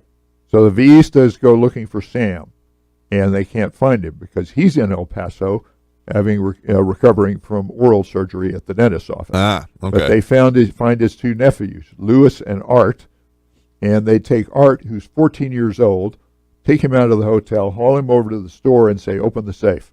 And Art says, "I don't have the combination." So they rough the boy up, and they try to get him to open the safe, and he still won't do it because he doesn't know the combinations of the safe. So they take him back over towards the hotel, and as they are moving him back to the hotel, his two guys on either side of him get shot. And Art realizes there's nobody around me, so he takes off running in his night clothes to the north and doesn't stop until he's run 3 miles out of the town. In the meantime, the Villistas are taking people out of the commercial hotel and shooting them one by one. They take the owner, the guy that's leased the hotel from Sam. They take him out and shoot him. One member of the people one person who's staying there says, "Hey, let me just write you some checks from my bank account." And he starts doing this, and the Villistas line up to get these checks from this guy. And they capture a woman. They haul her out, and they're going to shoot her until she shouts, "Viva Villa!" And they let her go. Okay. So she gets away. So they decide then that they are going to fire the hotel and the general store, which is not a good idea. It is starting to approach sunrise. It is getting toward 5:30 in the morning. They've been fighting this battle for some time, so they fire the hotel. Set it on fire. Set it on fire. They may have had some implements with them. I mean, may have been lanterns around. Oh, sure, they had stuff to do that with. Absolutely, and it's a wood frame structure. Sure. So, the hotel catches on fire, and Lieutenant Lucas, with now 4 machine guns, who's setting them up to fire up the streets to the north, sees this fire. And now sees that these Villistas are silhouetted by the fire. Quite the beacon, you might say. So he opens fire with the machine guns, and this time the machine guns don't fail him. And when you read the reports, they fire between 14,000 and 20,000 rounds. Wow. Which is hard to believe, given the fact that these guns would overheat. Yeah. They were still prone to jam. Parts would break. But that's one of the reports, is they fired thousands of rounds of ammunition. And particularly since, sure, it had a automatic feeding device for it, but, there's on the order of dozens of rounds that could be fired at one time before reloading would have to happen. We're not talking about, 100-round linked rounds with the belt fed. But when they replenished the ammunition, that's what they ordered, because they'd shot it all up. Wow. And At this point, also, Lieutenant Stringfellow, who was with Lucas at the polo match, shows up with a troop of riflemen with their weapons, their rifles and their pistols, and he says, "Get over to the left flank and protect me."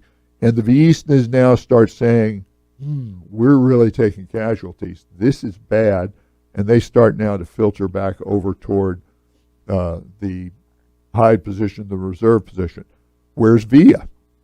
Some people in town say they saw him, that he was in town and walking around giving orders at early in the morning. But others say, no, he wasn't there. He was over with the reserve. But in any case, as the troops started to filter back, Villa starts hurrying them, harassing them, kicking at them, and telling them, "Get back in the fight. We're not done here." From his position, at the very least, was documented on Coots Hill, right? Yes. With the reserve. Yes. So they're starting to come back. They're carrying supplies. They're carrying stuff that they've captured, weapons that they've taken out of the stores. Those checks. The checks. I'm not sure any of them were ever really negotiated, but hey, it's a ploy, and it worked for this guy. Yeah, it seemed like it did. So Lucas is in full swing now. He's firing his machine guns. We will see Lucas again in history, and we'll talk about that in the last segment. Absolutely. So got to take that next break right now Yes, for that matter here again. So again, joining me here in studio right now is, of course, John Hamilton, local military historian, as we're talking more about what happened, and we're getting towards the end of the battle itself at the raid at Columbus, again, March 9th of 1916, but there's still a bit more to go, so stay tuned for more on that here on the El Paso History Radio Show on News Radio 690 KTSM. You are listening to the El Paso History Radio Show, streaming on Facebook, where you can find archive radio programs. The El Paso History Radio Show also streams on the Facebook page Remember in El Paso When, run by Chief Administrator Barbara Gibbon-Baney, known as BGB. Check out that page for thousands of archive pictures and videos of El Paso history. Remember in El Paso When on Facebook. The El Paso History Radio Show also streams on Saturday mornings on our YouTube channel, El Paso History TV. Go to youtube.com/El Paso History TV for archives of the El Paso History Radio Show. Also on that YouTube channel, you can see for free many other videos, documentaries, and lectures about El Paso area history at youtube.com/El Paso History TV. Additionally, watch a dozen TV documentaries about El Paso history for free there on our YouTube channel. This includes Legends of El Paso's Mountains, Gunfights of the Old West, El Paso's Waco Tanks, Mexican Revolution sites in El Paso, and 8 more TV documentaries produced by El Paso filmmaker Jackson Polk since 2001. And at youtube.com/El Paso History TV, you can watch for free 20 short videos we produced that were broadcast on ABC 7 KVIA TV newscasts. This series is called El Paso History TV and features Spanish missions and churches on El Paso's Mission Trail, plus the Guadalupe Mission in Juarez, Mexico. That church was built in 1659 and is the oldest known adobe building on the El Paso Juarez Valley. It still welcomes Catholic worshipers today. Go to El Paso History TV on youtube.com. You're listening to the El Paso History Radio Show, streaming on Facebook, where you can find archive radio programs. The El Paso History Radio Show also streams on the Facebook page Remember in El Paso When, run by Chief Administrator Barbara Gibbon-Baney, known as BGB. Check out that page for thousands of archive pictures and videos of El Paso history. Remember in El Paso When on Facebook. The El Paso History Radio Show also streams on Saturday mornings on our YouTube channel, El Paso History TV. Go to youtube.com/El Paso History TV for archives of the El Paso History Radio Show. Also on that YouTube channel, you can see for free many other videos, documentaries, and lectures about El Paso area history at youtube.com/El Paso History TV. Additionally, watch a dozen TV documentaries about El Paso history for free there on our YouTube channel. This includes Legends of El Paso's Mountains, Gunfights of the Old West, El Paso's Waco Tanks, Mexican Revolution sites in El Paso, and 8 more TV documentaries produced by El Paso filmmaker Jackson Polk since 2001.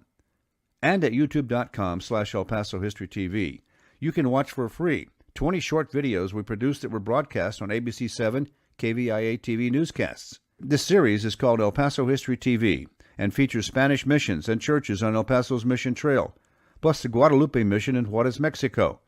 That church was built in 1659 and is the oldest known adobe building on the El Paso Juarez Valley. It still welcomes Catholic worshipers today. Go to El Paso History TV on YouTube.com. You're listening to the El Paso History Radio Show streaming on Facebook, where you can find archive radio programs. The El Paso History Radio Show also streams on the Facebook page Remember in El Paso When, run by Chief Administrator Barbara Gibbon-Baney, known as BGB. Check out that page for thousands of archive pictures and videos of El Paso history. Remember in El Paso When on Facebook. The El Paso History Radio Show also streams on Saturday mornings on our YouTube channel, El Paso History TV. Go to youtube.com/El Paso History TV for archives of the El Paso History Radio Show. Also on that YouTube channel, you can see for free many other videos, documentaries, and lectures about El Paso area history at youtube.com/El Paso History TV. Additionally, watch a dozen TV documentaries about El Paso history for free there on our YouTube channel. This includes Legends of El Paso's Mountains, Gunfights of the Old West, El Paso's Waco Tanks, Mexican Revolution sites in El Paso, and 8 more TV documentaries produced by El Paso filmmaker Jackson Polk since 2001. And at youtube.com/El Paso History TV, you can watch for free 20 short videos we produced that were broadcast on ABC 7 KVIA TV newscasts. This series is called El Paso History TV and features Spanish missions and churches on El Paso's Mission Trail, plus the Guadalupe Mission in Juarez, Mexico. That church was built in 1659 and is the oldest known adobe building on the El Paso Juarez Valley. It still welcomes Catholic worshipers today. Go to El Paso History TV on youtube.com. Thank you all so very much for joining us here for the El Paso History Radio Show, airing in this pre-recorded episode on News Radio 690 KTSM. I am your host, Andrew J. Polk. Thank you for tuning in, however you may be doing so. And, of course, a reminder to help support some of our other advertisers. Again, Pepe's New Mexican Restaurant in Cañetillo, as well as Economy Wholesale Cash and Carry. But we're always looking for more supporters, those that want to put their own mark in El Paso history. So if you want to reach out to me, email is andrewpolk@iheartmedia.com. Again, andrewpolk, iheartmedia.com. If you appreciate or know someone who might or wants to be, again, a part of making their own mark in El Paso's history and the continuing conversation of it. But we also have some of our other great supporters, including, of course, El Paso Inc. Find their unique, in-depth, and local reporting each and every week, such as the stories this week only in El Paso Inc. El Paso's business journal, El Paso Inc., is available for home or business delivery. To receive El Paso Inc., order online at elpasoinc.com. And also some more events going on in and around our region, the Franklin Mountain State Park, and also the things going on near the Weiler Aerial Tramway. Specifically, coming up Friday, July 7th, they will be having the Night Critter Crawl out there at Franklin Mountain State Park. Bring water, comfortable shoes, and a flashlights, but no pets. They will be meeting out there between 7:30 p.m. on Friday, July 7th, and also Friday, July 21st. They also have the Sotol Adventure coming up Saturday, July 8th, and then also other interesting workshops, including the Passive Rainwater Harvesting Workshop happening Saturday, July 8th at 10 a.m. For information on all of this, be sure to check them out on social media, or even email them at, again, Diana.Moy, that is, DIANA.MOY at tpwd.texas.gov. But again, joining us here in studio right now, we do, of course, have John Hamilton, local military historian, as we are still unfolding the events that happened in the progression of the Columbus raid done by Pancho Villa and his forces on Columbus, New Mexico, March 9th of 1916. So we are getting into, at this point of the retelling, into some of that daylight, or at the very least more light available, as there was now, as can be seen on that map that we are popping up, the burned area, as it's being called, because where the hotel was, right. It's now, it's been set afire. Sun's coming up. They've got a fire. Lieutenant Stringfellow takes his troops under the orders of Lieutenant Lucas, gets into the ditch, realizes that the ditch, which is still there today, is not the best place to shoot at retreating Villistas, so he moves his troops up to the top of Coots Hill.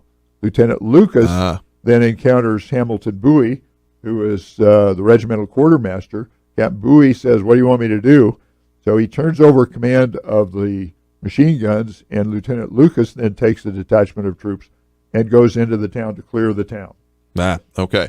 So at this point, we're getting into, again, daylight. It's becoming a little bit clear what's been going on, the action that's been happening around, and particularly surrounding the rail line is one of those dividing lines, and it's becoming clear what the situation is on the streets and nearby areas, including this one picture of the immediate aftermath with some cavalrymen in the background, but one of the deceased, not totally clear who it is from it's one of the Mexicans. Is it one of the Villistas at that point? Okay, so showing some of the aftermath, and also, of course, in the further part of it, the caskets that were then organized. But we're still in the progression of the battle here as we're talking about it. Right. You've got troops up on Coots Hill. They see in the distance some mounted troops, and Stringfellow says, "Open fire on those guys." And they say, "Sir, that could be Major Lindsley and his guys coming back from Gibson's Line Ranch." So Stringfellow takes a rifle, takes a shot, and the Villistas then go into a battle drill and open fire on them. And then they knew they were Villistas because the firing was going high. Huh. They were firing over their heads. So at that point, they open fire, and that's when the Villistas start to mount up and ride away. They go out to scout the areas, and they find some of the families that have retreated from the town, right, that have gone out into the sagebrush. They find Captain Smizer's and his family. They find some of the other family members that are there, and they run into Maud Hawk Wright, who was from the Pearson Mormon colony, who was left in place by Villas, who said, "You're free, you can go." And they find Mrs. J.J. Moore and someone else from the Moore Ranch, which is out just to the west of Coots Hill, and Mr. Moore has been murdered by the Villistas. So Frank Tompkins shows up. He is the acting executive officer for the regiment and the commander of the 3rd Squadron. He shows up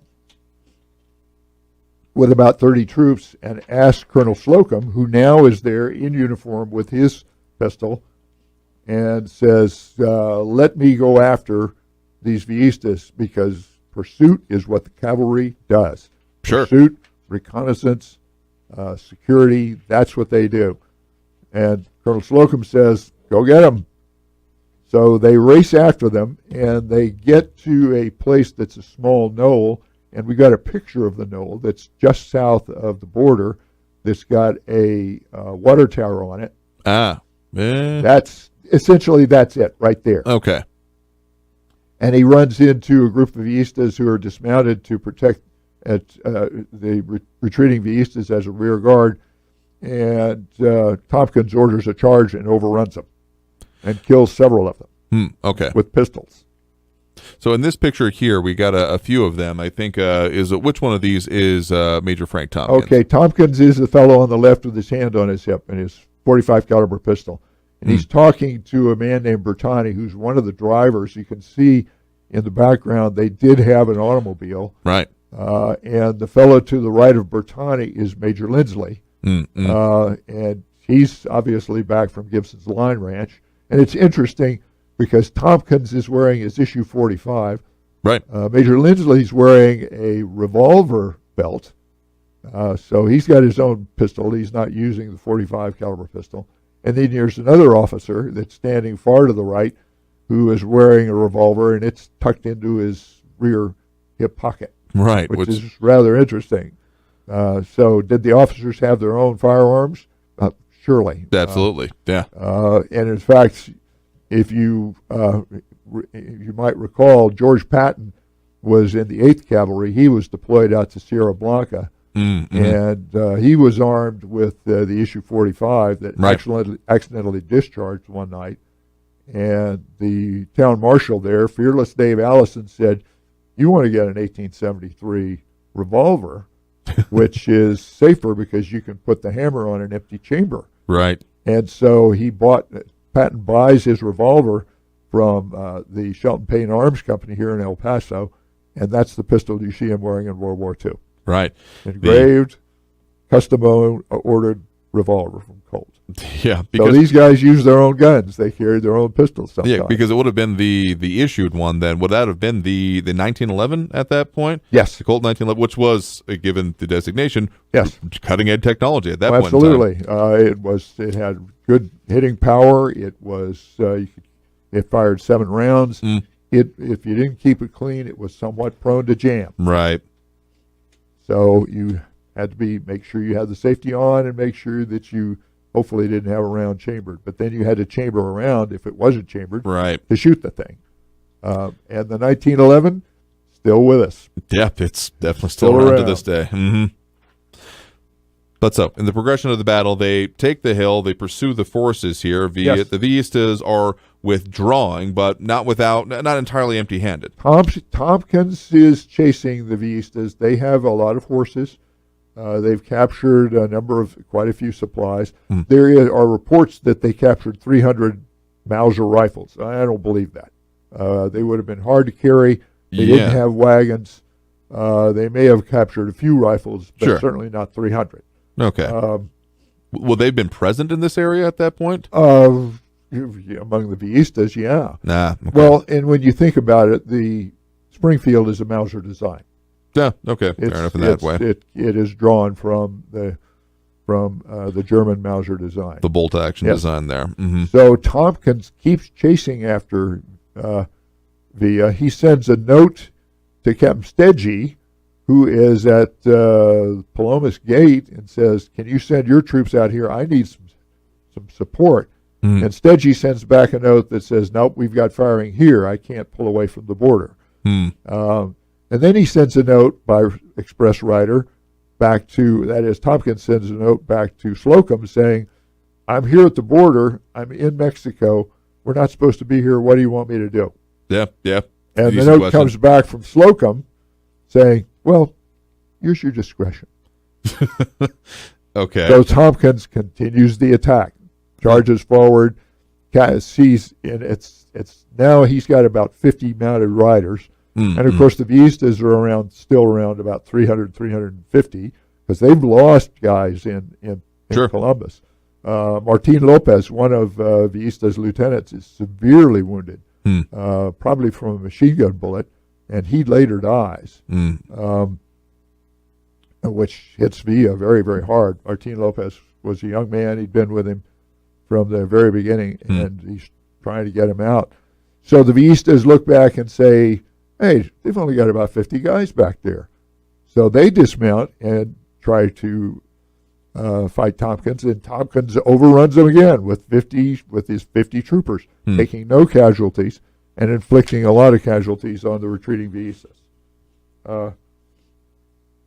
Out of 485 Villistas, they're estimating that a lot of them were killed and captured by U.S. forces, which is kind of amazing. Yeah, for a surprise attack, they had the initiative on their side. They had the planning response, the frankly not really great organization of Columbus as a defensive position. Yes, but they recovered. Their previous training supported them. They recovered and they fought. Eventually, Tompkins realized he's about 15 miles into Mexico, and he is running out of ammunition. His horses are getting worn, and they're running out of water. So at that point, he decides to return to Coos Hill and report to Slocum. And so he gets back. That effectively ends the Columbus raid. Or at least the hostilities, the immediate part of it. But, of course, the aftermath is significant in its own right. We're going to talk about that here as we get close to closing out the show here. So, again, that's local military historian John Hamilton back after this break. And, of course, a bit more here on the aftermath of this on the El Paso History Radio Show here on News Radio 690 KTSM. You are listening to the El Paso History Radio Show streaming on Facebook, where you can find archive radio programs. The El Paso History Radio Show also streams on the Facebook page Remember in El Paso When, run by Chief Administrator Barbara Gibbon-Bainey, known as BGB. Check out that page for thousands of archived pictures and videos of El Paso history. Remember in El Paso When on Facebook. The El Paso History Radio Show also streams on Saturday mornings on our YouTube channel, El Paso History TV. Go to youtube.com/El Paso History TV for archives of the El Paso History Radio Show. Also on that YouTube channel, you can see for free many other videos, documentaries, and lectures about El Paso area history at youtube.com/El Paso History TV. Additionally, watch a dozen TV documentaries about El Paso history for free there on our YouTube channel. This includes Legends of El Paso's Mountains, Gunfights of the Old West, El Paso's Waco Tanks, Mexican Revolution sites in El Paso, and 8 more TV documentaries produced by El Paso filmmaker Jackson Polk since 2001. And at youtube.com/El Paso History TV, you can watch for free 20 short videos we produced that were broadcast on ABC 7 KVIA TV newscasts. This series is called El Paso History TV and features Spanish missions and churches on El Paso's Mission Trail, plus the Guadalupe Mission in Juarez, Mexico. That church was built in 1659 and is the oldest known adobe building on the El Paso Juarez Valley. It still welcomes Catholic worshipers today. Go to El Paso History TV on youtube.com. You're listening to the El Paso History Radio Show streaming on Facebook, where you can find archive radio programs. The El Paso History Radio Show also streams on the Facebook page Remember in El Paso When, run by Chief Administrator Barbara Gibbon-Bainey, known as BGB.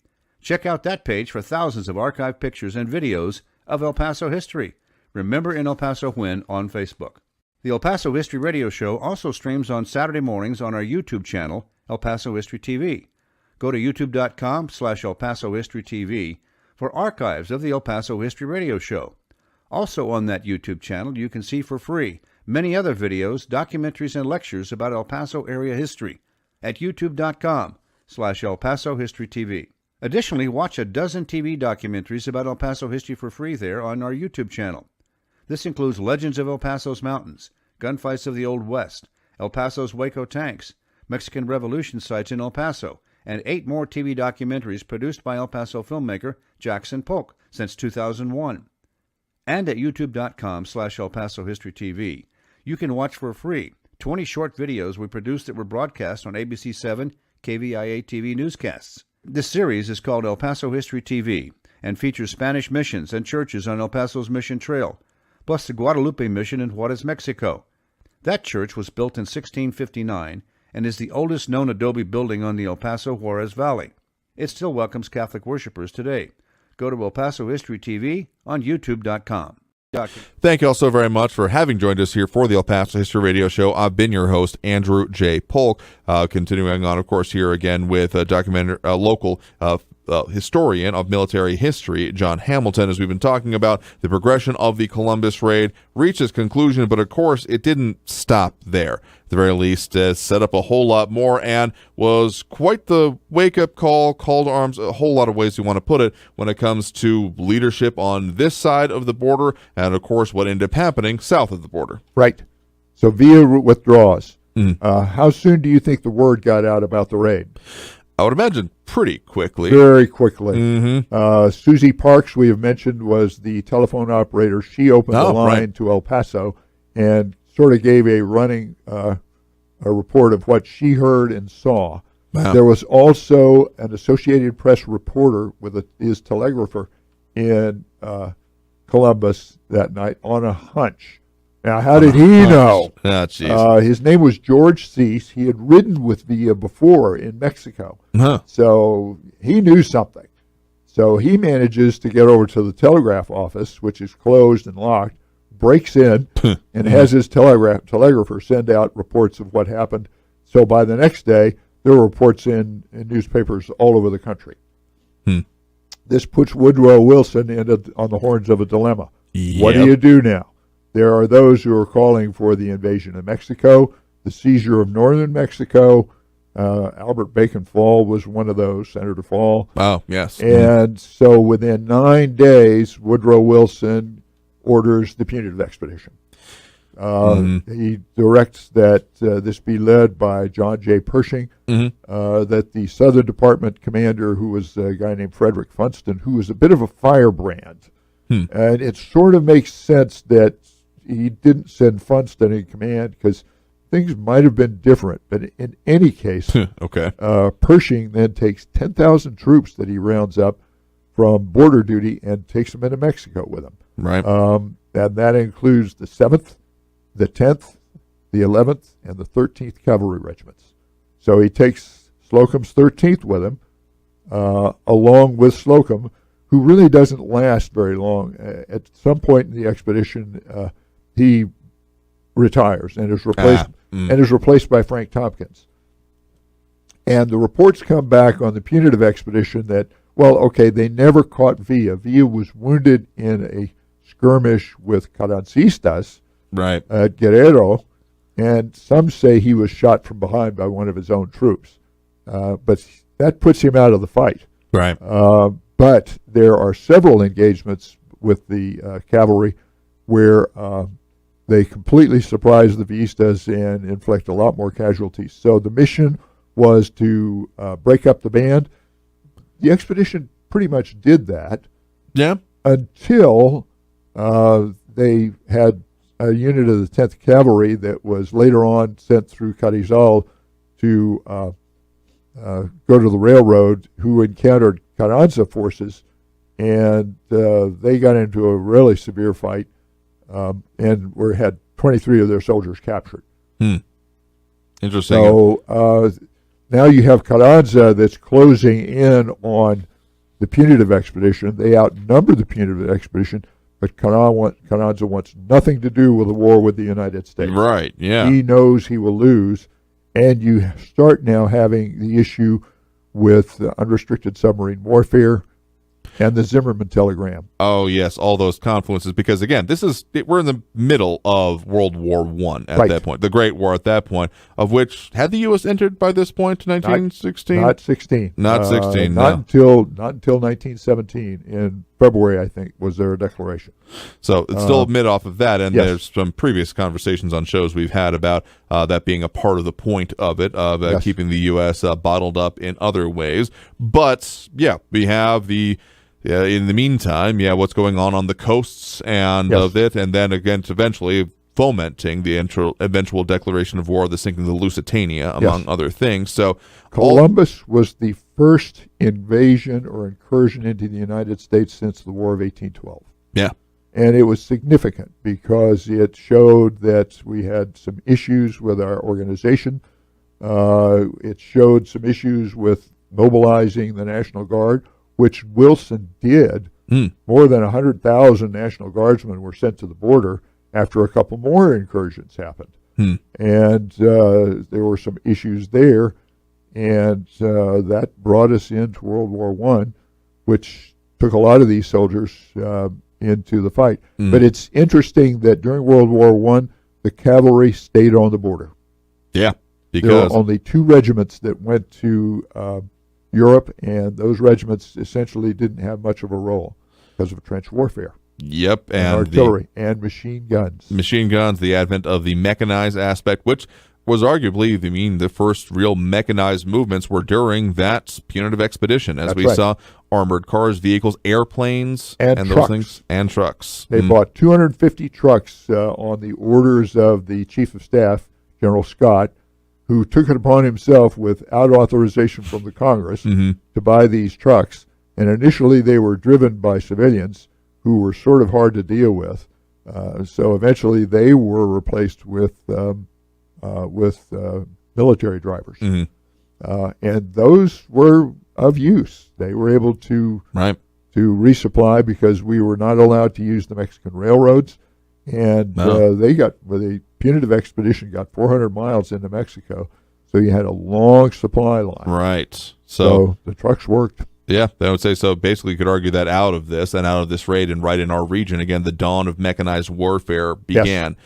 But there's a lot more that could be opined about this. But, of course, this also then led to what we've talked about previously with you yourself there, John, about the last Battle of Juarez happening in 1919. And the final, the final sunset of the military ambitions of Pancho Villa. But that's another story that we've talked about previously. Yes. So the raid on Columbus, as much as there was some material, gotten pretty disastrous for Pancho Villa overall, if not necessarily in the conflict itself. He lost a sizable chunk of his existing forces at that point, but overall it was, it led to the punitive expedition, so kind of a win the battle, lose the war kind of situation, you might argue. That's right.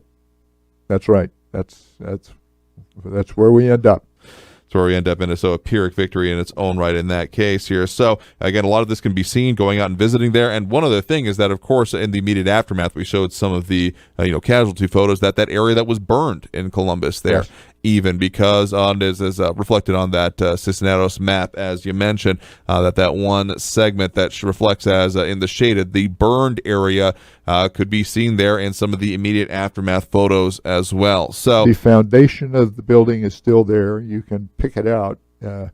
There are none of the barracks are left there. They're all gone. Mm-hmm. Obviously the sheds and the adobe buildings for the most part are gone. There are a few buildings left from Camp Furlong that was built up after the raid.